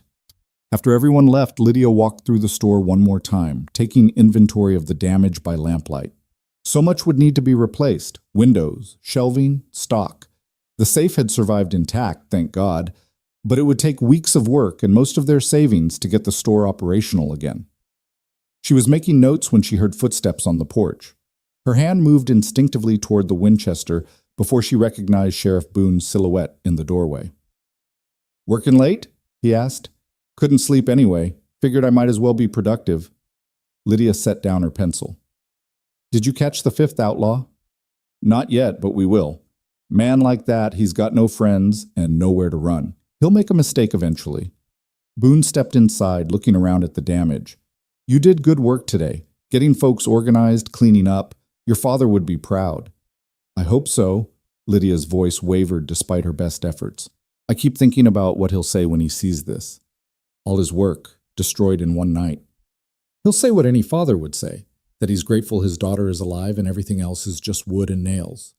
Boone pulled something from his pocket and held it out. "Found this in the street this morning. Thought you might want it." It was one of the tin cans from her fence, dented and scraped but still recognizable. Lydia took it, turning it over in her hands, and felt tears finally spill over. This stupid tin can, this remnant of a morning that felt like a lifetime ago, when Elias had first ridden by and everything had changed. "Thank you," she whispered. "You're welcome." Boone cleared his throat, uncomfortable with emotion. "Listen, Lydia, what you did last night, what you and Carter both did, that took real courage, the kind most people never have to find. You saved lives, including your own, and you did it without hesitating. That's the mark of true character. I was terrified the whole time. Courage isn't the absence of fear, it's acting despite it." He paused. "Carter's a good man. If things go the way I think they will, you'll have a good life together." Lydia smiled through her tears. "Is everyone in this town discussing my romantic prospects?" "It's a small town. We don't have much else to talk about." But Boone was grinning. "Get some rest, Lydia. Tomorrow's going to be a long day." After he left, Lydia locked up what was left of the store and climbed the stairs to the living quarters. The rooms above had escaped the worst of the damage, though everything was dusty and disheveled from her frantic preparations yesterday. She washed her face and hands, changed into a nightgown, and sat by the window looking out at the town. Sage Creek was dark and quiet, settling into sleep after the trauma of the night before. Somewhere out there, Elias was sleeping in his hotel room, healing. Somewhere out there, her father was probably reading her telegram and preparing to come home. And somewhere out there, the future was waiting. Uncertain, yes, but also full of possibility. Lydia set the dented tin can on the windowsill, a reminder of how quickly everything could change. 2 days ago, she'd been alone and resigned to staying that way. Now she had Elias, had the beginning of something that felt real and true and worth fighting for. Now she had a town that had finally seen her for who she was and accepted it. Now she had hope. She climbed into bed with the Winchester leaning against the nightstand. Some habits were too ingrained to break, and let herself drift towards sleep. Tomorrow would bring new challenges, new work, new complications. But tonight, she was safe. She was loved, and she was finally, beautifully, no longer alone. The next few days passed in a blur of activity. Lydia sent her telegram to Denver, explaining the situation in the briefest terms possible and asking her father to come home. She received a reply within hours. Arriving Tuesday. Stop. Don't worry. Stop. Love, Dad. That gave her 4 days to make the store look as presentable as possible and to figure out how to explain everything that had happened. Elias recovered quickly, his youth and general fitness working in his favor. By Saturday, he was up and moving around, though Doc Miller had strictly forbidden any heavy work. He spent his time at the sheriff's office, learning the routines and procedures of his new job, studying maps of the territory, and wanted posters of known criminals. Sheriff Boone seemed pleased with his new deputy, often commenting that it was nice to have someone who could actually shoot straight and didn't run at the first sign of trouble. In the evenings, when the day's work was done, Elias would come to the store and help Lydia with the lighter tasks, sorting inventory, updating the ledger, planning what needed to be ordered to replace the lost stock. They worked side by side, talking about everything and nothing, learning each other's rhythms and habits. Sometimes they'd take walks through town as the sun set, and Lydia would feel the weight of curious eyes following them, the whispers and speculation. But instead of bothering her, it felt like acceptance. like she was finally part of the community instead of just existing at its edges. On Sunday, they went to church together. Lydia hadn't been to services in months. She'd grown tired of the judgmental looks and whispered criticisms, but Elias asked if she'd go with him, and she found she couldn't refuse. They sat in the back pew, and Lydia was acutely aware of every head that turned, every whisper that passed between neighbors. But when Pastor Williams began his sermon, he spoke about courage and sacrifice, about standing firm in the face of evil, and his eyes kept finding Lydia and Elias in the congregation. After the service, people crowded around them. Young girls asked Lydia to teach them to shoot. Mothers thanked her for keeping the town safe. Men shook Elias's hand and welcomed him as the new deputy. It was overwhelming and wonderful and strange, this sudden acceptance after years of being on the outside looking in. Mrs. Langford approached as the crowd was dispersing, and Lydia braced herself for criticism. But the older woman simply smiled. "I'm hosting a dinner next Saturday evening. Small gathering, just a few families. I'd be honored if you and Deputy Carter would attend." Lydia nearly dropped her Bible. Mrs. Langford, inviting her to a social event. Mrs. Langford, treating her like a respectable member of society. "We'd be delighted," she managed. "Thank you." As they walked back toward the store, Elias chuckled. "I think you just got the town's official seal of approval." "It's surreal. A week ago, half these people wouldn't give me the time of day. A week ago, they hadn't seen who you really are. Sometimes people need a crisis to shake them out of their prejudices." He slipped his hand into hers, the gesture natural and easy. "Though, if I'm honest, I'm glad it happened. Otherwise, I might have ridden through this town and never stopped, and I would have missed out on the best thing that's ever happened to me." Lydia squeezed his hand. "Even getting shot?" "Even that. Worth it." He pulled her to a stop in the middle of the street and turned to face her. "Lydia, I know we're doing this backward, falling in love before courting, getting engaged before marriage, but I want you to know something. When your father gets back, when things settle down, I'm going to ask him for his blessing, and then I'm going to ask you to marry me, properly, with a ring and everything." Her heart felt too big for her chest. "And what if I say no?" "You won't." He said it with such confidence that she had to laugh. "But if you do, I'll ask again, and again, until you get tired of saying no and say yes just to shut me up." "That's not very romantic." "I'll work on it." He kissed her then, right there in the middle of Main Street with half the town probably watching, and Lydia kissed him back without caring who saw. Let them talk. Let them whisper. She'd spent too many years caring what people thought, and she was done with it.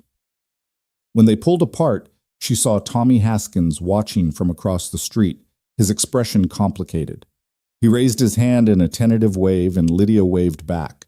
Some wounds would take time to heal, some relationships would never be what they might have been. But that was all right. She was learning that forgiveness didn't mean forgetting. It just meant choosing not to let the past poison the future. Monday morning brought more work on the store. A carpenter came to measure for new windows and shelving. A freight company representative took Lydia's order for replacement stock. The bank manager stopped by to assure her that credit was available if she needed it.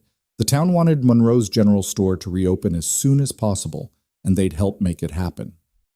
The generosity was overwhelming, and more than once Lydia had to step outside to compose herself before tears of gratitude could fall. Monday evening, Elias finished his shift at the sheriff's office and came to help Lydia paint over the bullet holes in the walls. They worked in comfortable silence, brushes moving in steady strokes, covering the scars of violence with fresh white paint. It was symbolic somehow, this act of restoration, taking something broken and making it whole again. "Tell me about your family," Lydia said, breaking the silence. "Your parents, siblings. I've told you all about my father, but I don't know anything about yours." Elias was quiet for a moment, his brush pausing mid-stroke. "Not much to tell. My mother died when I was 14, fever, same as yours. My father remarried a year later to a woman who made it clear she didn't want a half-grown stepson underfoot. I have 3 half-sisters I barely know. When I left at 17, my father said I was making a mistake, that I'd amount to nothing. Haven't spoken to him since." "That's terrible." Lydia set down her brush and moved to stand beside him. "I'm sorry." Don't be. It taught me something important, that family isn't always blood. Sometimes it's the people you choose, the ones who choose you back. He looked down at her, his expression soft. You're my family now, Lydia. You and this town and this life we're building. That's enough for me. She rose on her toes and kissed his cheek. It's enough for me, too. They finished painting as darkness fell, then sat on the front porch sharing a simple dinner of bread and cheese and apples. The street was quiet, the town peaceful. Someone was playing a fiddle somewhere, the music drifting through the warm evening air. It felt almost normal, like the violence of Thursday night had been a nightmare they'd both awoken from. Tomorrow's Tuesday, Lydia said, leaning against Elias's good shoulder. My father will be here. Nervous? Terrified. She laughed shakily. What if he doesn't like you? What if he thinks I'm being foolish, falling for a man I've known less than a week? Then I'll prove myself to him. Elias wrapped his arm around her. However long it takes, whatever I have to do. I'm not going anywhere, Lydia.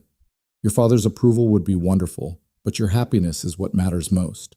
If he can't see that I'd do anything to make you happy, then I'll just have to show him. You're very sure of yourself. I'm sure of us. He kissed the top of her head. Everything else is just details. Lydia let herself relax into his embrace, listening to the fiddle music and the distant sound of voices, feeling the solid warmth of him beside her. Whatever tomorrow brought, whatever challenges lay ahead, she wouldn't face them alone. That knowledge was worth more than all the certainty in the world. Tuesday morning dawned clear and bright, the kind of perfect Colorado day that made you forget winter was coming. Lydia woke early and spent an hour making herself presentable, washing thoroughly, pinning her hair in an elaborate style she usually saved for special occasions, putting on her best remaining dress. She wanted her father to see her at her best, wanted him to know she'd managed well in his absence, despite everything that had happened. She was in the store, anxiously rearranging canned goods that didn't need rearranging, when she heard a horse outside. Her heart leaped into her throat, and she rushed to the door just as her father dismounted from a hired horse, looking travel-worn and worried. Lydia! James Monroe was a solid man in his 50s with graying hair and the weathered face of someone who'd spent his life working hard. He pulled his daughter into a fierce hug, and Lydia felt herself start to cry despite her best intentions. Thank God. When I got your telegram, I aged 10 years. Are you hurt? I'm fine, Papa. I promise. She pulled back so he could see her face. A little shaken, but fine. James held her at arm's length, his eyes scanning her for injuries. Then he looked past her at the store, and his expression shifted from relief to shock. Sweet Jesus. The telegram said there was damage, but this... I know. I'm sorry, Papa. I tried to protect it, but you were fighting armed outlaws, and you're lucky to be alive. James pulled her close again. The store can be rebuilt, Lydia. You can't. Don't you dare apologize for surviving. They went inside, and Lydia walked her father through everything. The warning about the Barlow gang, the preparations, the attack, the gunfight. She told him about killing Jack Barlow, about Elias getting shot, about the town coming together afterward to help clean up. James listened without interrupting, his face grave, his hands clenching and unclenching as she described the worst parts. When she finished, he sat down heavily on one of the few remaining chairs. You shot a man. I did. Lydia's voice was steady. He was going to kill Elias. I didn't have a choice. I know. James rubbed his face. I know you didn't. But God, Lydia, I never wanted that for you. I taught you to shoot so you could defend yourself, not so you'd have to live with... He broke off, looking at her with haunted eyes. Are you all right? Really? I think so. It's hard carrying that weight. But Elias has helped, and Mrs. Chen, and just knowing I did what I had to do. She knelt beside her father's chair. I'm dealing with it, Papa. I promise. This Elias, the cowboy from your telegram. Tell me about him. Lydia felt heat rise in her cheeks. He's the new deputy. He stayed to help defend the store when he could have ridden away with his cattle outfit. He took a bullet protecting me, and he's... She searched for the right words. He's good, Papa. Kind and brave, and he sees me for who I am. He doesn't want to change me or make me smaller. He wants to stand with me. James studied his daughter's face, and whatever he saw there made his expression soften. You love him. I do. I know it's fast. I know it seems crazy, but your mother and I knew each other 3 weeks before I proposed. When you know, you know. He stood and pulled Lydia to her feet. I want to meet this man who's stolen my daughter's heart, today. He's at the sheriff's office. I can take you there now. They walked together through town, and Lydia felt like she was floating somewhere outside her body. This was it, the moment that would determine everything. If her father didn't approve of Elias, if he forbade the relationship, what would she do? She'd never defied her father before, never had reason to. But she knew, with absolute certainty, that she wouldn't give up Elias, not for anyone. The sheriff's office was a small building near the center of town, and through the window Lydia could see Elias at a desk, studying something intently. He looked up as they entered, and his face brightened when he saw her before turning carefully neutral when he noticed James. Papa, this is Elias Carter. Elias, my father, James Monroe. The two men sized each other up in that way men do, measuring and assessing. Then James extended his hand. Mr. Carter, I understand I owe you my daughter's life. Elias shook his hand firmly. With all due respect, sir, your daughter saved her own life, and possibly mine. I just had the privilege of standing beside her while she did it. James's eyebrows rose. That's not how she tells it. Your daughter's modest. She's also the best shot I've ever seen and brave enough to make most men look like cowards. Elias glanced at Lydia, his expression warm. You raised an extraordinary woman, Mr. Monroe. You should be proud. I am. James released his hand and stepped back. Sheriff Boone tells me you've taken the deputy position. Yes, sir. $40 a month and room and board. Not much, but it's honest work, and I'm good at it. And before this, what were you? A drifter, a cowboy. Whatever work I could find, moving from job to job and town to town. Never stayed anywhere longer than a season. Elias's voice was steady, honest. I won't lie to you, sir. I don't have money saved up or property to my name. Everything I own fits in a saddlebag. But I'm a hard worker. I don't drink to excess, and I've never shirked a responsibility in my life. James crossed his arms. My daughter says you have feelings for her. I'm in love with her, sir. Have been since the moment I saw her shooting tin cans off a fence like she was born doing it. Elias met James's eyes directly. I know it's fast. I know I'm not what you probably imagined for her. No money, no prospects beyond a deputy's salary.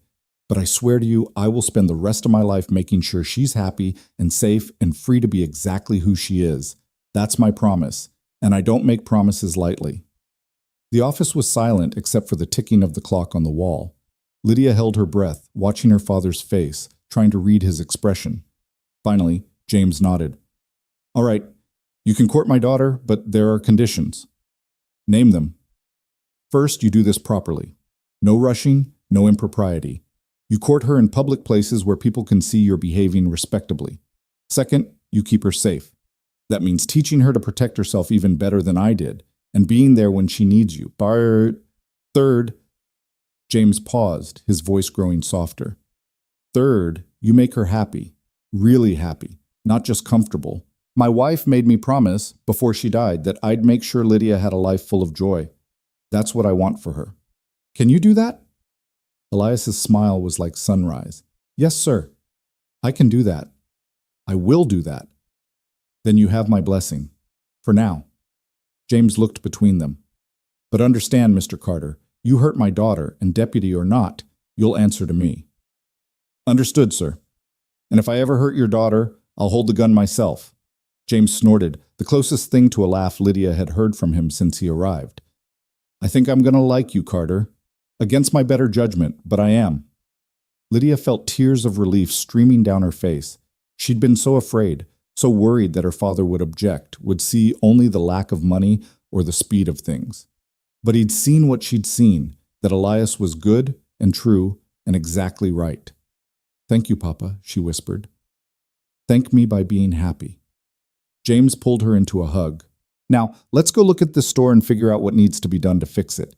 Carter, you're invited to dinner tonight, 7 o'clock. Don't be late. I wouldn't dream of it, sir.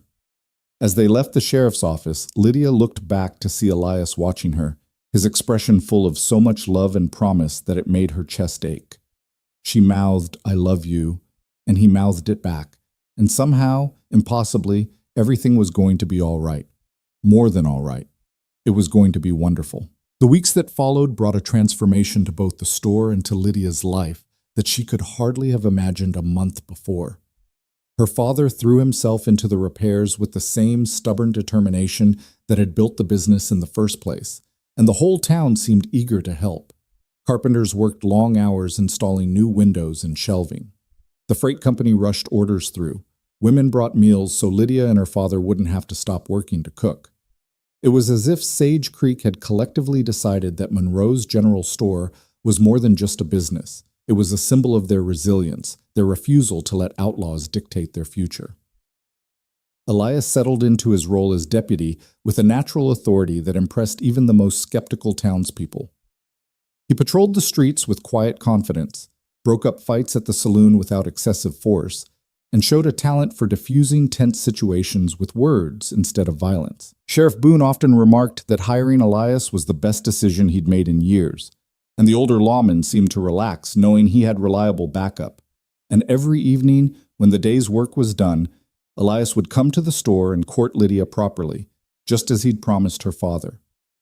They'd sit on the porch as the sun set, talking about their days, their dreams, their plans for the future. Sometimes James would join them, telling stories about Lydia's mother or asking Elias about his time on the trail. Other times, he'd tactfully busy himself upstairs, giving them privacy while still being close enough to maintain propriety. On their first real date, Elias took Lydia to Mrs. Chen's cafe again, and this time the meal felt different, more official, more public. Half the town seemed to find excuses to walk past the window, and Mrs. Chen kept bringing them extra food with a knowing smile. Lydia felt self-conscious at first, aware of all those watching eyes, but Elias just laughed and said, "Let them look. I'm proud to be seen with you." The following Saturday, they attended Mrs. Langford's dinner party, and Lydia wore a dress her father had bought her in Denver, deep green silk that made her eyes look even darker. Elias wore his best shirt and pants, his hair freshly cut, and when he offered her his arm to walk to the Langford house, Lydia felt like they were playing at being respectable adults. But it wasn't playing, she realized. This was real life, the life they were building together. The dinner was surprisingly pleasant. Mrs. Langford seated them near the head of the table as guests of honor, and the conversation ranged from town business to national politics to the upcoming harvest. Catherine Langford, Mrs. Langford's daughter-in-law, asked Lydia shyly if she'd really meant it about teaching young women to shoot, and when Lydia said yes, 3 other women immediately expressed interest. By the time dessert was served, apple pie with fresh cream, Lydia had agreed to hold shooting lessons every Sunday afternoon after church. "You're going to be busy," Elias observed as they walked home under a sky full of stars. "Running the store, giving lessons, putting up with me." "I like busy." Lydia squeezed his arm. "And putting up with you is the easiest part." "Liar," but he was smiling. "Your father seems to be warming to me." "He likes you. He told me so yesterday while you were on patrol. Said you remind him of himself at that age, determined and honest and not afraid of hard work." She paused. "He also said he thinks you'll make me happy, which is all he's ever wanted for me." Elias stopped walking and turned to face her, his expression serious in the starlight. "I will make you happy, Lydia. That's not just a promise to your father, it's a promise to you. Whatever it takes, however long I live, I will spend every day trying to make you happy." "You already do." She reached up and touched his face, feeling the rough stubble under her palm. "Just by being you, just by seeing me as I am and not wanting to change anything." He kissed her then, slow and deep and full of longing, and Lydia felt heat bloom through her body. They were standing in the middle of the street where anyone could see, but she didn't care. Let the whole town watch. Let them talk. She was done hiding, done pretending to be smaller than she was. This was who she'd become. A woman who'd faced down outlaws and won, who'd found love in the chaos, who wasn't afraid anymore. When they pulled apart, both breathing hard, Elias rested his forehead against hers. We should get you home before your father comes looking for us with a shotgun. He trusts you. I know. But I also know what it's like to love someone and want to protect them. If I were him, I'd be watching us like a hawk. Elias stepped back, taking her hand instead. Come on, let's get you home and I'll come by tomorrow after church for those shooting lessons you promised. They walked the rest of the way in comfortable silence, hands linked, shoulders brushing. When they reached the store, Elias kissed her goodnight on the porch, chaste and brief, appropriate for courting, and waited until she was safely inside before heading back to the room he rented above the feed store. Through the window, Lydia watched him go, this man who'd appeared in her life like a miracle and stayed like a promise. Upstairs, her father was reading by lamplight, and he looked up as she entered. Good evening. Wonderful evening. Lydia couldn't keep the smile off her face. Mrs. Langford was actually pleasant, and I've agreed to teach shooting lessons starting next week. Your mother would have loved that. James set down his book. She always said women should know how to protect themselves, that dependence was just another kind of cage. She'd be proud of you, Lydia, proud of the woman you've become. Lydia felt tears prick at her eyes. I wish she could have met Elias. She'd have liked him. Hell, she'd have probably encouraged this whole thing from the start. Your mother never had much patience for convention. James stood and crossed to his daughter, pulling her into a hug. Are you happy, sweetheart? Really happy? More than I ever thought I could be. She pulled back to look at him. Is that strange? A month ago, my life was completely different. And now you found someone who makes you want to build a future instead of just surviving the present. That's not strange, Lydia. That's grace. He kissed her forehead. Get some sleep. Tomorrow's going to be busy. But sleep didn't come easily that night. Lydia lay in bed thinking about everything that had changed, everything that was still changing. The store would reopen in another week. They'd worked miracles getting it ready, and life would return to some version of normal. But it would be a new normal, one that included Elias and shooting lessons and the tentative acceptance of a town that had finally stopped seeing her as a scandal and started seeing her as one of their own. She thought about the future, about what it might hold. Marriage, almost certainly, though they hadn't spoken of timing yet. Children, maybe, though the thought terrified and thrilled her in equal measure. A life built side by side with someone who understood her, who valued her strength instead of being threatened by it. It was more than she'd dared to dream. The next morning, church services were packed, and Lydia found herself the center of attention once again. Young women clustered around her after the service, eager to know when the shooting lessons would start and what they needed to bring. Lydia promised to have everything organized by next Sunday, and she saw pride in Elias's eyes as he watched her handle the crowd with easy confidence. That afternoon, she and Elias rode out to a spot north of town where they could practice shooting without disturbing anyone. They'd borrowed horses from the livery, and the ride itself was glorious. Warm sun, clear sky, the mountains rising purple and magnificent in the distance. Elias rode easy, his shoulder having healed well enough that Doc Miller had finally cleared him for full duty. They set up tin cans on a fallen log and took turns shooting, and Lydia was pleased to discover that Elias was nearly as good a shot as she was. They traded tips and techniques, laughing when they missed and cheering when they hit, and it felt less like practice and more like play, like two people who'd found joy in each other's company and didn't need any excuse beyond that. You're going to be a good teacher, Elias said, watching Lydia reload with practiced efficiency. Patient, knowledgeable, encouraging, those women are lucky to have you. I hope I can actually help them. Shooting's not just about pulling a trigger. It's about confidence, about believing you can protect yourself. She raised the Winchester and fired, and another can went flying. My father gave me that when he taught me, the belief that I could handle whatever came. And you did. You handled the Barlow gang, you're handling the store repairs, you're handling this whole courtship thing with me. Elias moved behind her and adjusted her stance slightly, his hands on her waist. Though I have to say, some parts of courting you are more difficult than others. What do you mean? Lydia looked back at him, confused, and saw heat in his eyes that made her breath catch. I mean, it's hard to be proper and respectful when what I really want is to kiss you until neither of us can think straight. His voice was low, rough. I want to court you right, Lydia. Want to do this the way your father expects. But God, it's not easy. Lydia set down the Winchester carefully and turned in his arms.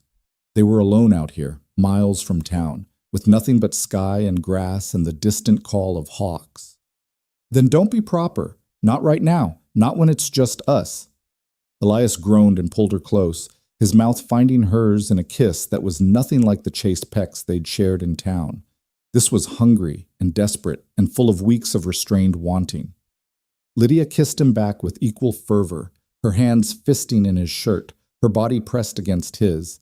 She felt his heart pounding against her chest, felt his hands move from her waist to her back, holding her like she was precious and desired and everything he'd ever wanted. When they finally pulled apart, both breathing hard, Elias rested his forehead against hers and laughed shakily. "We should stop, before I forget every promise I made to your father." "We should," Lydia agreed, but she didn't move away. "One more minute. Just let me have one more minute." So they stood there, wrapped in each other, letting the moment stretch and deepen. Finally, reluctantly, Elias stepped back and picked up his hat from where it had fallen. "Come on. We should head back before someone comes looking for us and gets the wrong idea." Or the right idea. "Lydia Monroe, are you trying to scandalize me?" "Maybe a little." She was grinning as she mounted her horse. "Is it working?" "Terrifyingly well."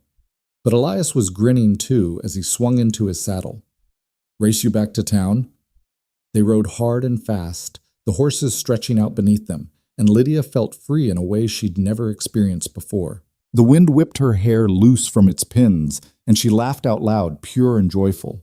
Beside her, Elias matched her pace, and they thundered across the grassland like two people who'd forgotten every rule they'd ever learned and remembered only how to be alive. Lydia won by half a length, pulling up just outside town with her chest heaving and her face flushed.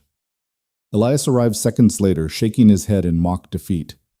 "That's twice now you've bested me. I'm starting to think you're better at everything." "Not everything. You're better at cards and your handwriting's neater than mine." Damning with faint praise. He dismounted and came to help her down, his hands lingering on her waist. "Thank you for today. I needed this. Needed time with just you, away from the town and all its watching eyes." "Me too." Lydia looked up at him, this man who'd become so essential to her in such a short time. "Elias, I know we're supposed to be taking this slow courting properly, but I want you to know, I'm sure, about us, about this. I've never been more sure of anything in my life." "I'm sure too." He kissed her forehead gently. "And when the time's right, when enough has passed that your father won't think I'm rushing you, I'm going to ask you to marry me, just so you know what's coming." "I'll say yes, just so you know." They smiled at each other, and in that moment, Lydia felt the future settle around them like a warm blanket, certain and safe and full of promise.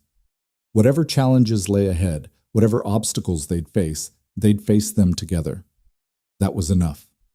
That was everything. The store reopened the following Monday to a crowd that stretched down the block.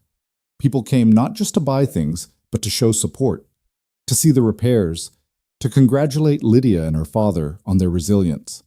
The new windows gleamed in the morning sun, and the fresh paint smell mingled with the familiar scents of coffee and leather and dry goods. Everything was clean and organized and ready, and Lydia felt a surge of pride as she looked around at what they'd accomplished. Her father handled most of the customers that first day, insisting that Lydia should be the one to greet people at the door since she was the face everyone wanted to see. It was overwhelming and exhausting and wonderful. Townspeople she'd never spoken to before came to shake her hand and welcome her back. Children stared at her with wide eyes, clearly having heard exaggerated stories about the shootout, and more than one person made a point of saying they were proud to shop at a store run by such a brave woman. By closing time, they'd done more business than any single day in the store's history. James counted the cash with shaking hands, hardly believing the total. "We're going to be all right," he said, his voice thick with emotion. "Better than all right. Lydia, we're going to thrive." "We earned it." Lydia was exhausted but happy. "We fought for this, Papa.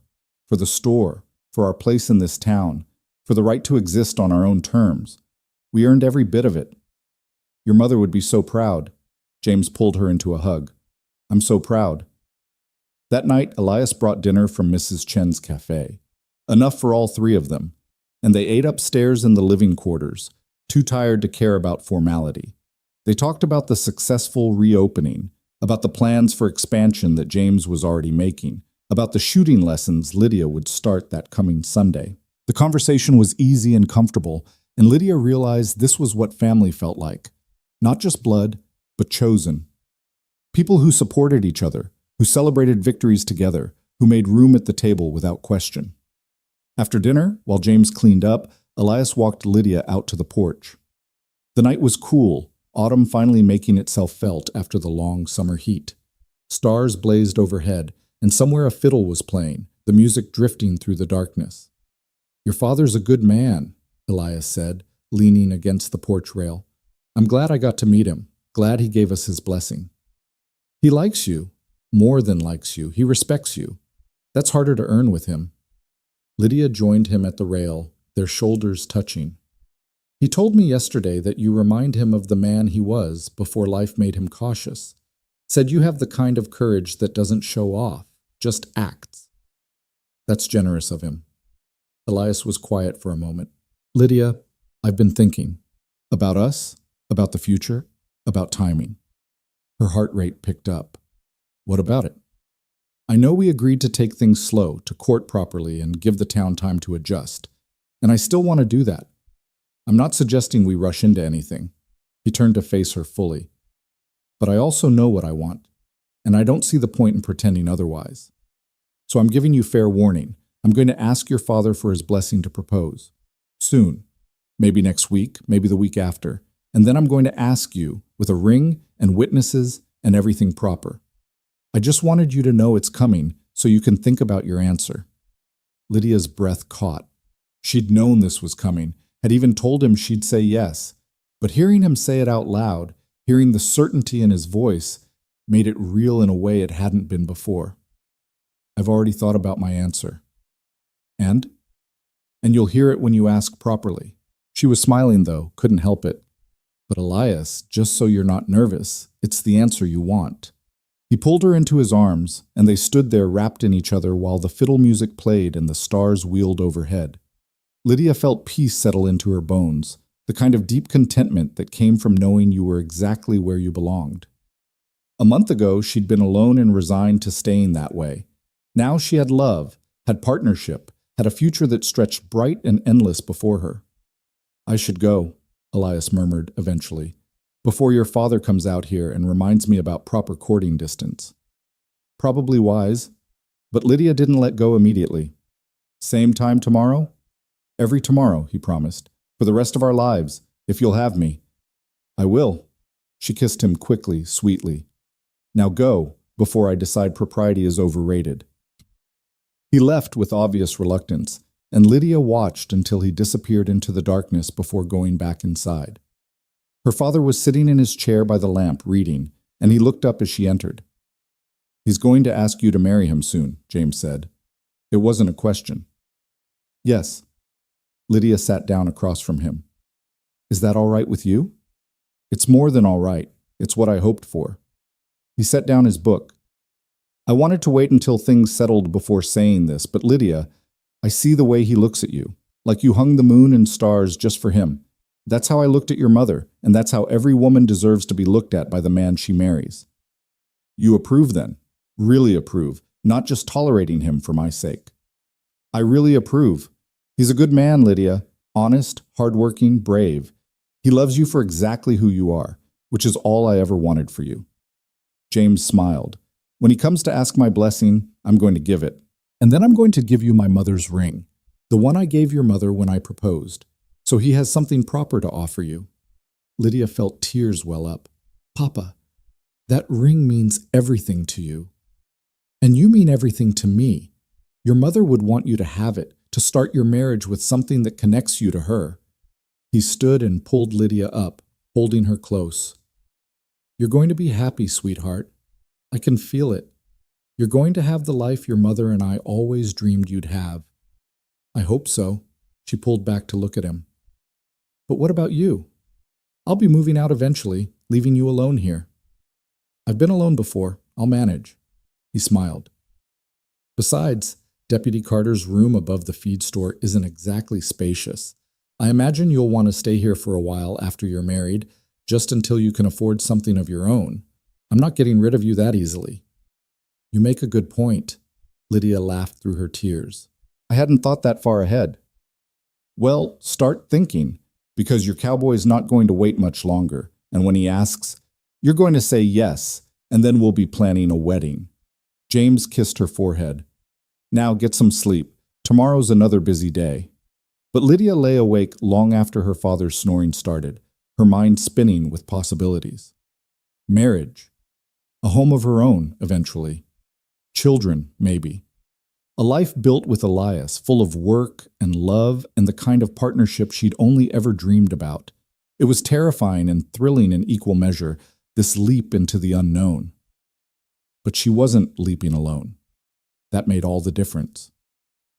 Sunday's shooting lesson drew a crowd bigger than Lydia had expected. 10 women showed up, ranging in age from 16 to 60, all of them carrying rifles of varying quality, and all of them looking both determined and nervous. Elias came along to help, and together they set up targets behind the church where the noise wouldn't disturb anyone. Lydia started with the basics: stance, grip, sight alignment. She moved among the women, correcting posture and offering encouragement, and she found she genuinely enjoyed teaching. There was something satisfying about watching someone who'd never held a rifle before learn to shoot with confidence. The widow Peterson turned out to be a natural, hitting the target on her third try. Catherine Langford was timid at first, but grew bolder with each successful shot. Even Mrs. Langford showed up to watch, and though she didn't pick up a rifle herself, she looked approving. "You're good at this," Elias observed during a break while the women were reloading. "Patient but firm. They respect you." "I hope so. I want them to feel capable, not just go through the motions." Lydia watched her students, feeling proud of their progress. Every woman should know she can protect herself, that she doesn't have to wait for a man to save her. "Though it's nice when you have backup," Elias added with a grin. "Professional opinion as your backup." "Professional opinion noted." She bumped his shoulder with hers. "Thank you for helping. I couldn't have managed this many women alone." "Happy to help. Besides, watching you teach is attractive. Very schoolmarm with a dangerous side." Lydia snorted. "That's not a thing." "It is now. I'm making it a thing." They taught for another hour, and by the end, every woman had hit the target at least once. Faces that had been nervous at the start were now glowing with confidence and accomplishment. As they packed up, several women asked when the next lesson would be, and Lydia promised to make it a regular Sunday event. The sense of community, of women supporting each other and learning practical skills, felt revolutionary in a town that had always emphasized domestic duties over self-reliance. Walking back through town afterward, Lydia felt someone watching them. She turned to see Tommy Haskins standing outside the feed store, his expression complicated. He'd been keeping his distance since the night of the shootout, and their few interactions had been awkward but civil. Now he approached slowly, hands in his pockets. "Miss Monroe?" "Carter." He nodded to them both. "I heard about the shooting lessons. That's a good thing you're doing, teaching women to defend themselves."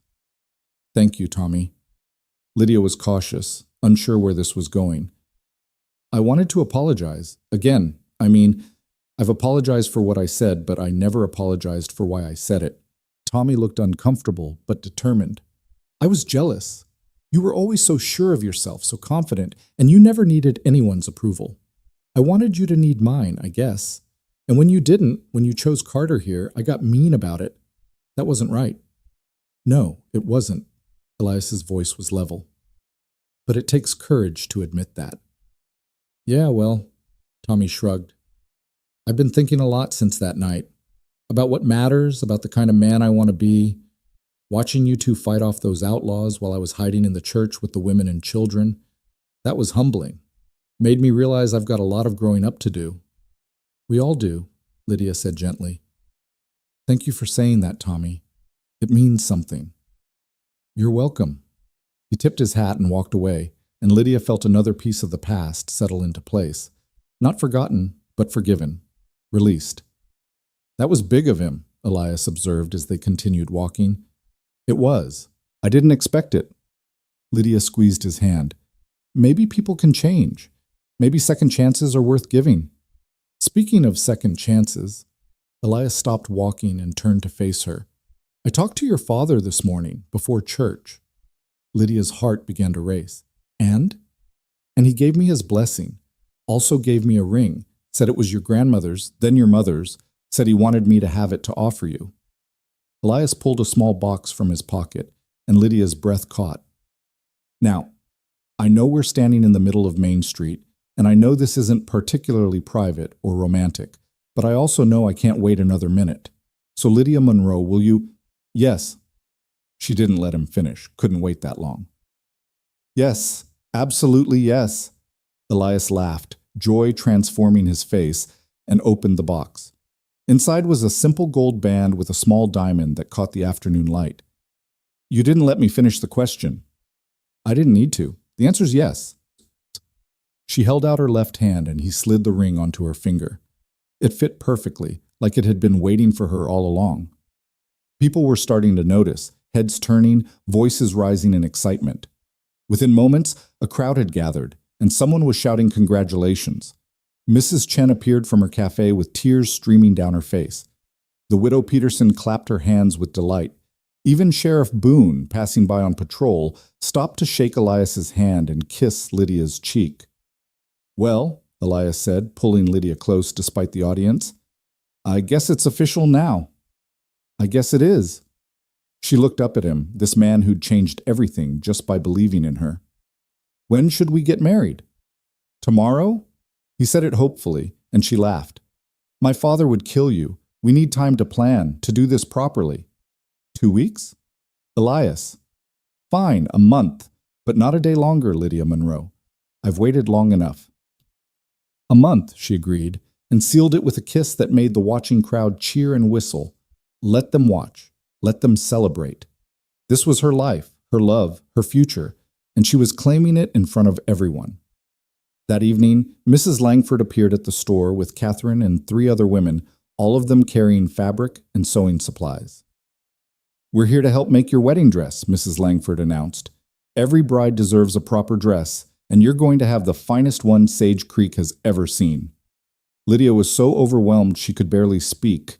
These women who'd criticized her, who'd whispered about her behind fans and across fence posts, were now offering to help her celebrate the most important day of her life. I don't know what to say. Say yes and let us fuss over you. Mrs. Langford was already pulling out measuring tapes. You've earned this, dear. You've earned all of it. They spent hours that evening discussing designs and taking measurements, and Lydia found herself laughing more than she had in years. The women shared stories about their own weddings, offered advice about marriage, and treated her like she was already part of their circle. By the time they left, promising to return the next evening to start sewing, Lydia felt like she'd been given something precious: acceptance, friendship, belonging. Her father watched from his chair, smiling. Your mother would have loved this. Would have loved all of it. The proposal, the dress planning, the way the whole town's coming together. I wish she could be here. Lydia sat down across from him, the ring heavy and wonderful on her finger. I wish she could meet Elias. She knows. Wherever she is, she knows, and she's happy for you. James leaned forward. Lydia, I want you to know something. When your mother died, I thought about giving up. Thought about selling the store and moving somewhere else. Somewhere without memories. But I had you, and you needed stability, needed a home. So I stayed and I built this place into something we could both be proud of. And now, watching you here with Elias, seeing you so happy, I know I made the right choice. You were worth every sacrifice, every hard day, every moment of doubt. Papa? Lydia's voice broke. I don't know what to say. Don't say anything. Just be happy. That's all I ever wanted. He stood and pulled her up, holding her close. Now, we've got a wedding to plan and a store to run. Let's get some sleep while we can. But Lydia lay awake again that night, turning the ring on her finger, marveling at how quickly life could change. A month ago, she'd been alone and resigned to it. Now she was engaged, accepted, loved. Now she had everything she'd secretly dreamed of but never dared to hope for. Now she had a future that gleamed as bright as the diamond on her hand. The next 4 weeks passed in a blur of preparations. The women of Sage Creek descended on Lydia with enthusiasm, insisting on helping with every detail. The dress came together beautifully, cream silk with delicate lace at the collar and cuffs, a design that was elegant without being fussy. Mrs. Peterson offered her home for the reception since it was the largest in town. Pastor Williams agreed to perform the ceremony in the church, and half the town seemed determined to attend. Elias threw himself into his deputy work, saving every penny of his salary toward their future. He and Lydia had decided to stay in the rooms above the store after the wedding, at least until they could afford a place of their own. James had insisted, saying the space was plenty big enough, and he enjoyed having company. Secretly, Lydia suspected her father wasn't quite ready to let her go completely, and she was grateful for his offer. They spent their evenings together, walking through town or sitting on the porch, talking about their plans. Elias wanted children eventually, and so did Lydia, though the thought terrified her. He wanted to save enough money to buy a small ranch outside town someday, somewhere they could raise horses and have space to breathe. She wanted to expand the store, maybe add a lending library or a small cafe. Their dreams wove together like threads in a tapestry, creating a picture of a life that was uniquely theirs. The night before the wedding, Lydia's father pulled her aside. "I have something for you, something your mother wanted you to have when you got married." He handed her a small wooden box, worn smooth with age. "Open it." Inside was a letter in her mother's handwriting, yellowed with time but still legible. Lydia's hands shook as she unfolded it. "My dearest Lydia," it read, "if you're reading this, then you're about to be married, and I'm not there to see it. I'm sorry for that. Sorry I won't see the woman you've become. Sorry I won't meet the man who won your heart. But I want you to know something important. Being married isn't about losing yourself. It's about finding someone who helps you become more of who you already are. It's about partnership, respect, and choosing each other every single day. Don't let anyone, not society, not well-meaning friends, not even your husband, make you smaller than you are. You were born to be mighty, my darling girl. Never forget that. All my love, always. Mama." Lydia read it 3 times, tears streaming down her face. Then she folded it carefully and put it back in the box. "Thank you, Papa. I can't even..." She wrote it a week before she died. "Made me promise to give it to you on your wedding day." James's voice was thick with emotion. "She knew she wouldn't be here, but she wanted you to know she was thinking of you, believing in you, always." That night, Lydia slept with the letter under her pillow, feeling her mother's presence like a blessing. And when she woke the next morning, her wedding day, the sun was streaming through the windows and her heart was full of joy and anticipation and the bone-deep certainty that she was about to step into the life she was meant to live, the life she'd fought for, survived for, chosen for herself, the life that began with a rifle, a cowboy's grin, and the courage to believe she deserved to be loved exactly as she was. The morning of the wedding dawned clear and perfect, the kind of October day that made Colorado famous. Crisp air, brilliant sunshine, and mountains standing sharp against a sky so blue it almost hurt to look at. Lydia woke before dawn, too excited and nervous to sleep any longer, and lay in bed listening to the sounds of the town stirring to life. Somewhere, a rooster crowed. Somewhere else, a dog barked. Ordinary sounds on an extraordinary day. She rose and washed carefully, taking her time with each ritual. This was the last morning she'd wake up as Lydia Monroe, unmarried woman.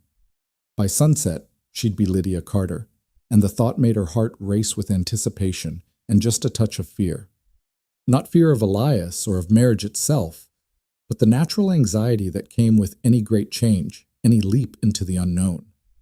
Her father was already up, making coffee in the kitchen, and he looked up as she entered. His eyes were red-rimmed, and she realized he'd been crying. "Papa?" "I'm all right." He pulled her into a fierce hug. "Just thinking about your mother, wishing she could be here.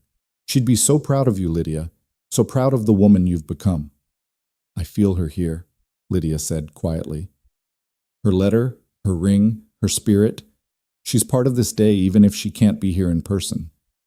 They had breakfast together, neither one eating much, both too emotional for appetite. James kept looking at his daughter like he was memorizing her face, and Lydia found herself doing the same to him. After today, Everything would be different. Not bad, just different. The shape of their family was changing, expanding to include Elias and eventually others. It was beautiful and bittersweet all at once. At 9 o'clock, Mrs. Langford arrived with Catherine and 3 other women, all of them carrying the finished wedding dress and various supplies for hair and makeup.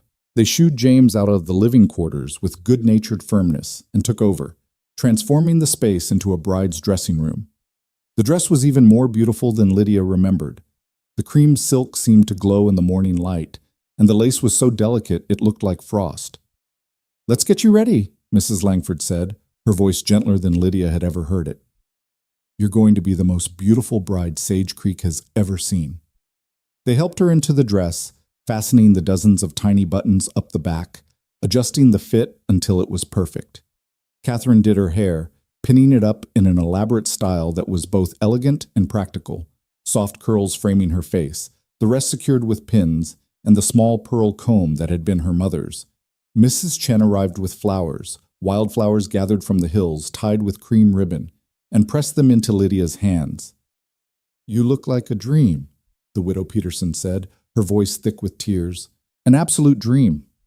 Lydia looked at herself in the mirror and barely recognized the woman staring back. She looked softer somehow, more feminine, but her eyes held the same strength and determination they always had. The dress didn't change who she was, it just framed it differently. She was still the woman who could shoot tin cans off a fence at 30 paces, who'd faced down outlaws and won. The dress was just another kind of armor, one meant for celebration instead of battle. At 10:30 her father returned, dressed in his best suit with a flower pinned to his lapel. He stopped in the doorway when he saw her, and tears spilled down his cheeks without shame. "Oh, Lydia, you look just like your mother did on our wedding day. Just exactly like her."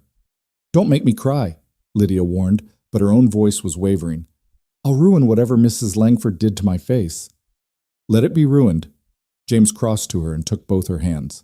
"This is what matters. You, happy, about to marry a good man. Everything else is just window dressing."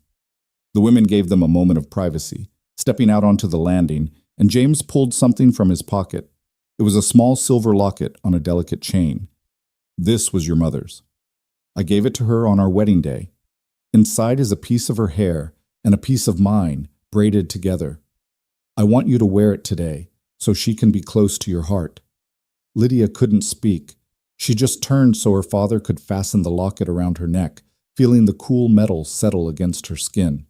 When she turned back, she pulled him into a hug, not caring if it wrinkled the dress.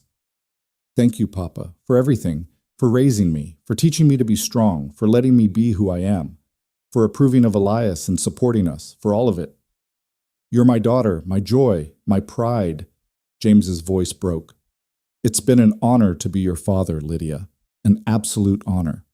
At 11 o'clock, they walked together through town toward the church. Word had spread that the bride was coming, and people lined the street to watch. Children threw flower petals. Women dabbed at their eyes with handkerchiefs. Men removed their hats respectfully. It felt like the whole town had turned out to witness this moment, to celebrate not just a wedding, but everything it represented: survival, courage, love, found in the midst of chaos. The church doors stood open, and inside Lydia could hear the soft murmur of voices, the rustle of people settling into pews. Pastor Williams appeared in the doorway, smiling, and gestured for them to wait. "The groom's ready. Are you?" "I've been ready since the moment he asked," Lydia said, and meant it with her whole heart. The church organ began to play, and James offered his arm. They walked down the aisle together, and Lydia was dimly aware of faces turning toward her, Mrs. Langford dabbing her eyes, Sheriff Boone standing tall and proud, the women from her shooting lessons smiling and crying simultaneously. But her focus narrowed to the man standing at the altar, and everything else fell away. Elias looked devastating in a new black suit, his hair neatly combed, his face clean-shaven. But it was his expression that made Lydia's breath catch, pure, unfiltered love and wonder, like he couldn't quite believe this was real. As she approached, she saw his eyes glisten with tears, and that gave her permission to let her own fall freely. James placed her hand in Elias's and stepped back, but not before whispering, "Take care of my girl." "With my life," Elias promised, and James nodded, satisfied. Pastor Williams began the ceremony, his voice resonant in the packed church. Lydia heard the words as if from a great distance: love, honor, cherish, commitment. She responded when required, but her focus was on Elias, on the way he was looking at her like she'd hung the stars just for him. When it came time for vows, Elias spoke first, his voice steady despite the emotion shining in his eyes. Lydia, I came to this town a drifter with no plans beyond the next cattle drive. Then I saw you shooting that Winchester like you owned the world, and everything changed. You showed me what it means to be brave, to stand for something, to refuse to be less than you are. You saved my life that night in the store, but you saved more than that. You saved me from a life of just drifting through, never connecting, never belonging. I promise to stand with you, not in front of you or behind you, but beside you. I promise to see you always as you are and never ask you to be smaller. I promise to love you fiercely, protect you faithfully, and spend every day of my life trying to deserve the gift of your love. This I swear before God and everyone here. Lydia was crying openly now, and she didn't care. When it was her turn, she spoke from her heart, no prepared words, just truth. Elias, you saw me when everyone else was looking at who they thought I should be. You valued my strength instead of fearing it. You stood beside me when bullets were flying and never once suggested I should hide or let you handle it alone. You gave me partnership when the world kept offering me protection. You gave me love that doesn't ask me to change. I promise to be your partner in all things, to stand with you through whatever comes, to build a life with you that honors both of us. I promise to love you with everything I am, to choose you every single day, and to never forget that the best decision I ever made was saying yes when you asked me to marry you. This I swear before everyone who matters. Pastor Williams smiled through his own tears and pronounced them husband and wife. You may kiss your bride. Elias pulled Lydia close and kissed her deeply, thoroughly, with no regard for the watching crowd. The church erupted in applause and cheers, and when they finally pulled apart, both breathless and laughing, Lydia felt joy so complete it was almost painful. This was it. This was the moment everything became real, became permanent, became forever. They walked back down the aisle, hand in hand, pelted with rice and flower petals, grinning so hard their faces hurt. Outside, the October sunshine was blinding after the dimness of the church, and Sage Creek had never looked more beautiful. Someone had decorated the street with ribbons and flowers, and a wagon stood ready to take them to the widow Peterson's house for the reception. But before they could climb in, Tommy Haskins stepped forward, looking sheepish but determined. Mrs. Carter, that sounds strange to say. I wanted to give you something, a wedding present, I guess, and an apology. He held out a wooden box, and when Lydia opened it, she found 6 perfectly carved tin cans, each one painted with flowers, and her and Elias's initials. To replace the ones you shot that first morning, figured you might want to remember where it all started. Lydia was so moved she couldn't speak for a moment. Then she stepped forward and hugged Tommy, feeling him stiffen in surprise before relaxing. Thank you. This is perfect. Truly perfect. You deserve to be happy, Tommy said gruffly. Both of you. I'm glad you found each other. The reception at the widow Peterson's house was everything a wedding celebration should be. Music and dancing, food and laughter, toasts that made people cry, and jokes that made them laugh. Mrs. Chen had prepared a feast, and every table groaned under the weight of dishes. The wedding cake was 3 layers tall, decorated with sugar flowers, and when Lydia and Elias cut it together, feeding each other bites, the crowd cheered like it was the greatest accomplishment in history. Sheriff Boone gave a toast, calling Elias the finest deputy he'd ever had, and Lydia the bravest woman in the territory. James gave a toast that had everyone in tears, talking about his late wife and how proud she would be of their daughter. Mrs. Langford gave a surprisingly emotional toast about second chances and learning not to judge what you don't understand. By the time the toasts were finished, there wasn't a dry eye in the room. As the sun began to set, casting everything in gold and amber light, Elias pulled Lydia onto the makeshift dance floor. They swayed together to a fiddle tune, and Lydia rested her head on his shoulder, feeling the solid reality of him, the absolute rightness of this moment. Happy? He murmured into her hair. Happier than I knew was possible. She pulled back to look at him. I love you, Elias Carter. I love you so much it scares me sometimes. Don't be scared. I've got you. He kissed her forehead. And I love you too, Lydia Carter. Going to love you until the day I die, and probably beyond that. That's the plan. They danced until the stars came out, until the party began to wind down and people started drifting home. James approached them as they were preparing to leave, pulling Lydia into one more hug. The rooms upstairs are all yours tonight. I'm staying with the widow Peterson. She's got a spare room and insisted I use it. Give you two some privacy. Papa, you don't have to. Yes, I do. You're married now, and you deserve a proper wedding night without your father in the next room. He shook Elias's hand. Take care of her. Always, Elias promised. They walked back to the store through quiet streets, hand in hand, not talking much, but not needing to. Everything had been said that needed saying. Now it was just about being together, starting this new chapter, learning to navigate married life. The store was dark when they arrived, but Lydia knew every inch of it by heart. They climbed the stairs to the living quarters, and Elias lit a lamp, casting soft golden light across the room.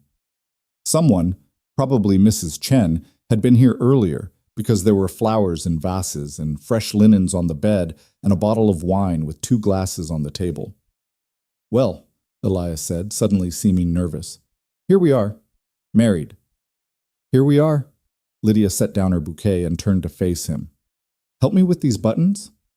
There's about 1,000 of them. His hands were gentle as he worked the tiny buttons free, and Lydia felt anticipation build with each one that came undone. When the dress finally loosened, she stepped out of it carefully and hung it over a chair, standing before her husband in just her chemise and stockings. Elias's breath caught, and his eyes darkened with desire. You're so beautiful, he said roughly. I've been wanting you since the moment we met, and now you're finally mine. I was always mine, Lydia corrected gently, but now I choose to be yours too. There's a difference. I know. He crossed to her and cupped her face in his hands, and that's what makes it perfect. You're choosing this, choosing me, choosing us. Not because you have to, but because you want to. I do want to. She began unbuttoning his shirt, her fingers steady despite her racing heart. I want everything with you, Elias. The life, the partnership, the love, all of it. They came together like they'd been made for it, like every moment since they'd met had been leading to this. Elias was tender and patient, making sure she was comfortable, that she was with him every step of the way. And Lydia discovered that intimacy with someone you loved, someone who saw you and valued you and chose you, was transcendent in a way she'd never imagined. It wasn't just physical, it was emotional, spiritual, a joining that went deeper than bodies. Afterward, they lay tangled together in the lamplight, and Lydia traced patterns on Elias's chest with her fingers. I never thought I'd have this, she said quietly. A husband who loves me, a life that feels right, a future that looks bright. I'd convinced myself I didn't need it, that independence was enough. And now? Now I know that independence and partnership aren't opposites. I can be strong and still let you in. I can be capable and still accept help. I can be myself and still be part of an us. She propped herself up on one elbow to look at him. You taught me that. You and this whole experience. Elias pulled her back down into his arms. You taught me something too. You taught me that home isn't a place. It's a person. I spent years looking for somewhere to belong, and all along I was looking for someone. I was looking for you. They fell asleep wrapped in each other, the lamp burning low, the night settling soft and peaceful around them. Outside, Sage Creek slept under stars that had witnessed everything: the arrival of a drifter, the courage of a woman with a rifle, the violence that brought them together, and the love that bloomed from chaos. The town that had once whispered scandal now whispered blessing. And Lydia Monroe Carter slept the deep, dreamless sleep of someone who'd finally found their place in the world. The months that followed brought changes both expected and surprising. Winter came to Colorado with the usual force: snow piling high in the streets, temperatures dropping until water froze in buckets overnight. But the store stayed warm and busy, and Lydia and Elias settled into married life with an ease that suggested they'd been together for years instead of months. Elias proved to be an excellent deputy, handling disputes with patience and lawbreakers with firmness. He and Sheriff Boone developed a rhythm that worked well, and crime in Sage Creek dropped noticeably. The town felt safer, more stable, and people credited the two lawmen who patrolled the streets with quiet competence. Lydia continued running the store with her father, and business thrived. Word had spread about the woman who'd fought off the Barlow gang, and people came from surrounding towns just to meet her and shop at Monroe's General Store. She used the increased profits to expand their inventory and add the lending library she'd dreamed of, a corner of the store with comfortable chairs and shelves of books that people could borrow for a small fee. It became a gathering place for townspeople looking for education and escape. The shooting lessons continued every Sunday, and the group of women grew until Lydia had to split them into 2 sessions to accommodate everyone. She taught not just marksmanship, but confidence, showing women that they could protect themselves and their families if needed. Several of the women got so good that they started entering shooting competitions in nearby towns, bringing home prizes and pride. Lydia watched them transform from nervous beginners to capable shooters, and she felt proud to have played a part in their growth. In February, news came that the 5th member of the Barlow gang, Pete Hoskins, had been caught trying to rob a bank in Wyoming. He'd been sentenced to 20 years in prison, bringing final closure to that dark chapter. Roy Barlow was already serving life in a territorial prison, and the other gang members were dead or scattered. Justice, slow but inevitable, had been served. Spring brought warmer weather and a surprise that changed everything. Lydia had been feeling strange for weeks, tired, queasy, emotional in ways that seemed excessive even for her. When she finally worked up the courage to see Doc Miller, he examined her and delivered news that left her speechless. "You're pregnant, Mrs. Carter. About 3 months along, I'd say.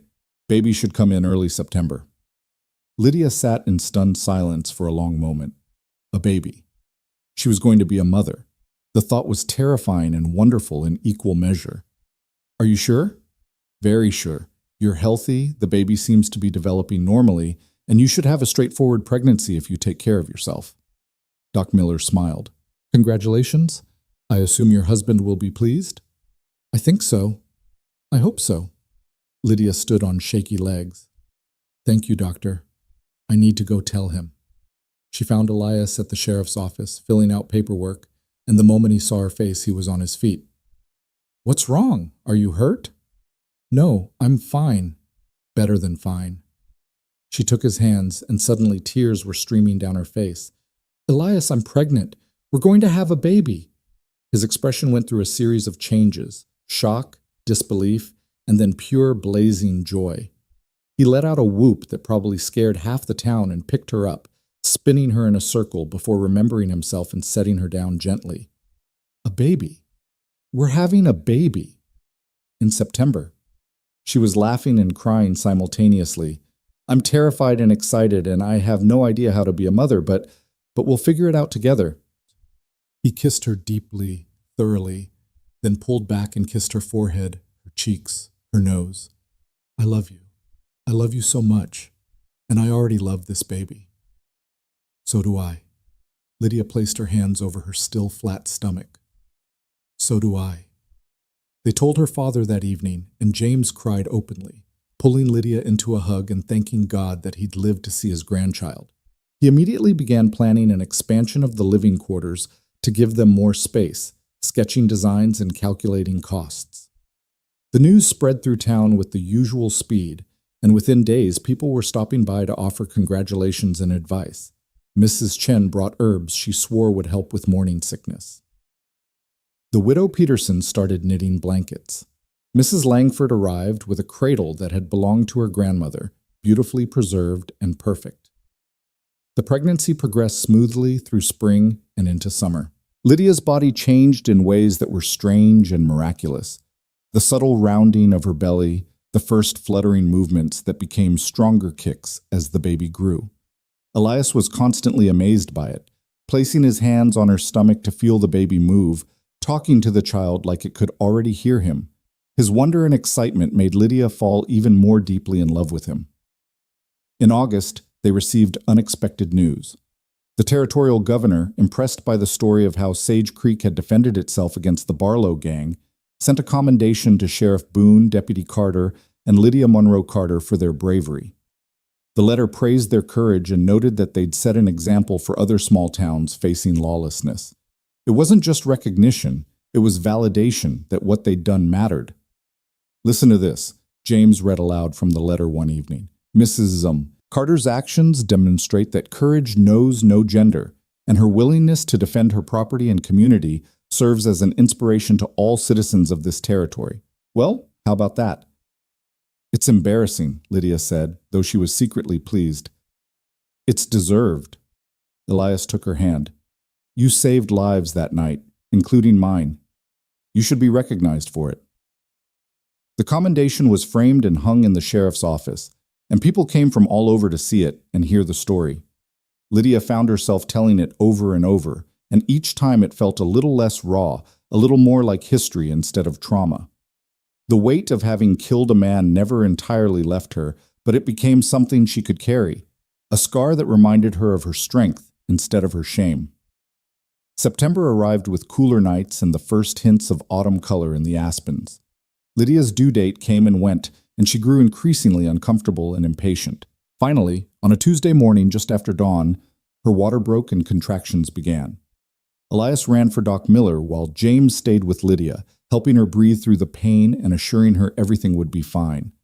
The labor was long and difficult, lasting through the day and into the night. Elias paced outside the bedroom like a caged animal, refusing to leave despite James's assurances that everything was normal. Inside, Lydia labored with Mrs. Chen and Doc Miller at her side, coaching her through contractions and offering encouragement. The pain was unlike anything she'd experienced, worse than being shot at, worse than any physical injury, but she endured it with the same grit that had gotten her through everything else. Just before midnight, with one final push that took every bit of strength she had left, Lydia delivered a baby girl. The infant's cry pierced the air, loud and healthy and indignant, and Lydia fell back against the pillows, exhausted but overwhelmed with love at the sound. "It's a girl," Doc Miller announced, cleaning the baby quickly before placing her on Lydia's chest. A beautiful, healthy girl. Lydia looked down at her daughter, tiny and perfect, with a fuzz of dark hair and eyes that seemed to look right into her soul, and felt her heart expand in ways she hadn't known were possible. "Hello?" she whispered. "Hello, little one. We've been waiting for you." The door burst open and Elias appeared, his face wild with worry. "Lydia, are you— oh my God." He approached slowly, reverently, and when he saw the baby, his entire expression transformed. He sat carefully on the edge of the bed and touched one finger to his daughter's tiny hand. She immediately grasped it, her grip surprisingly strong, and Elias let out a sound that was half laugh, half sob. "She's perfect," he breathed. "She's absolutely perfect. Are you all right?" "I'm wonderful." Lydia was crying again, tears of exhaustion and joy and wonder. "She's here. Our daughter is here." "What will you name her?" James asked from the doorway, his own eyes wet with tears. Lydia looked at Elias, and they shared a moment of silent communication. They'd discussed names for months, but had never quite settled on one. Now, looking at their daughter's face, Lydia knew exactly what was right. "Grace," she said softly. "Grace Elizabeth Carter. Elizabeth for my mother, Grace for what she represents. The Grace that brought us together, that saved us, that gave us this incredible life." "Grace Elizabeth Carter," Elias repeated, testing it out. "It's perfect. She's perfect. You're perfect." He leaned in and kissed Lydia gently. "Thank you. For her, for us, for everything." Little Grace yawned, making a sound like a tiny kitten, and both her parents laughed with delight. Doc Miller finished his work, declared mother and baby healthy, and left them alone with James, who couldn't stop staring at his granddaughter with wonder. "She looks like her grandmother," he said finally. "Same nose, same chin. Your mother would have loved her so much, Lydia." "She does love her. From wherever she is, she loves her." Lydia held Grace closer, marveling at the weight and warmth of her. And Grace will grow up knowing about the grandmother who wanted her to be mighty, who believed women could be anything they chose to be. In the weeks that followed, Grace became the center of their world. She was a good baby, content to sleep and eat and be held, and watching Elias with his daughter was one of Lydia's greatest joys. He was gentle and attentive, changing diapers without complaint, and walking the floor at midnight when Grace was fussy. He sang to her in a soft baritone, made silly faces to make her smile, and looked at her like she was the most precious thing in the world. The town embraced Grace with enthusiasm. Women brought gifts and advice, men congratulated Elias on his daughter, and children came to peer at the baby with wide eyes. Grace's christening in October was attended by what seemed like half the territory, and Pastor Williams blessed her as a child of strength and grace, born to parents who'd proven their courage. As autumn deepened into winter and Grace grew from a newborn into a bright, alert infant, Lydia reflected on everything that had changed in just over a year. She'd gone from a lonely woman shooting tin cans at dawn to a wife, mother, and respected member of her community. She'd faced violence and survived. She'd found love and built a family. She'd learned that strength didn't mean standing alone.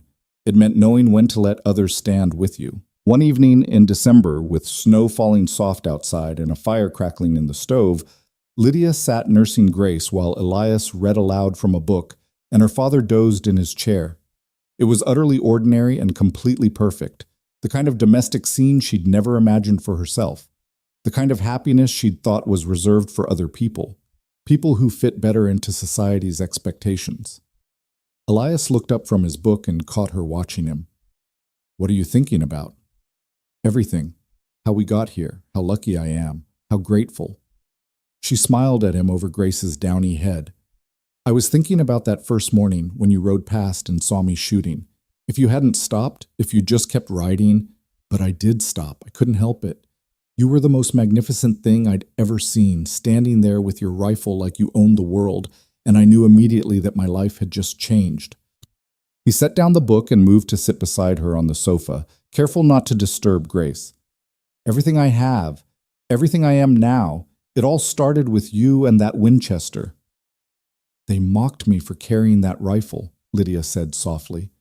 "Called me unnatural, said I'd die alone. But that rifle led me to my wife." Elias finished the sentence they'd both said before, the phrase that had become part of their story.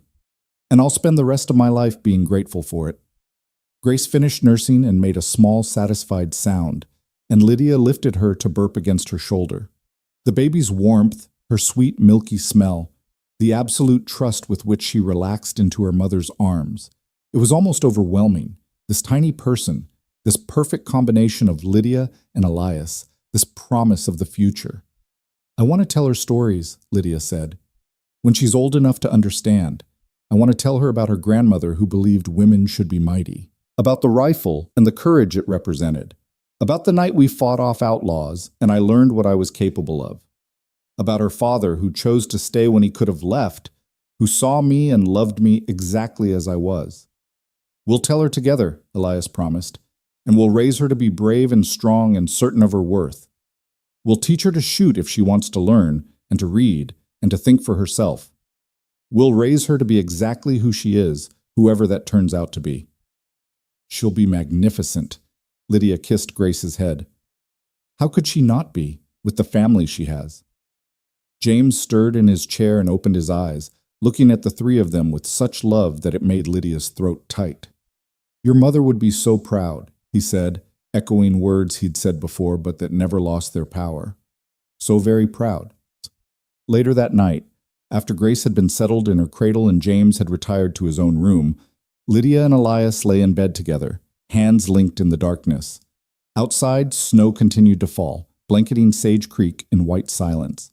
Inside, the fire had burned down to embers, and the house creaked softly as it settled. "Are you happy?" Elias asked, the same question he'd asked on their wedding day and many times since.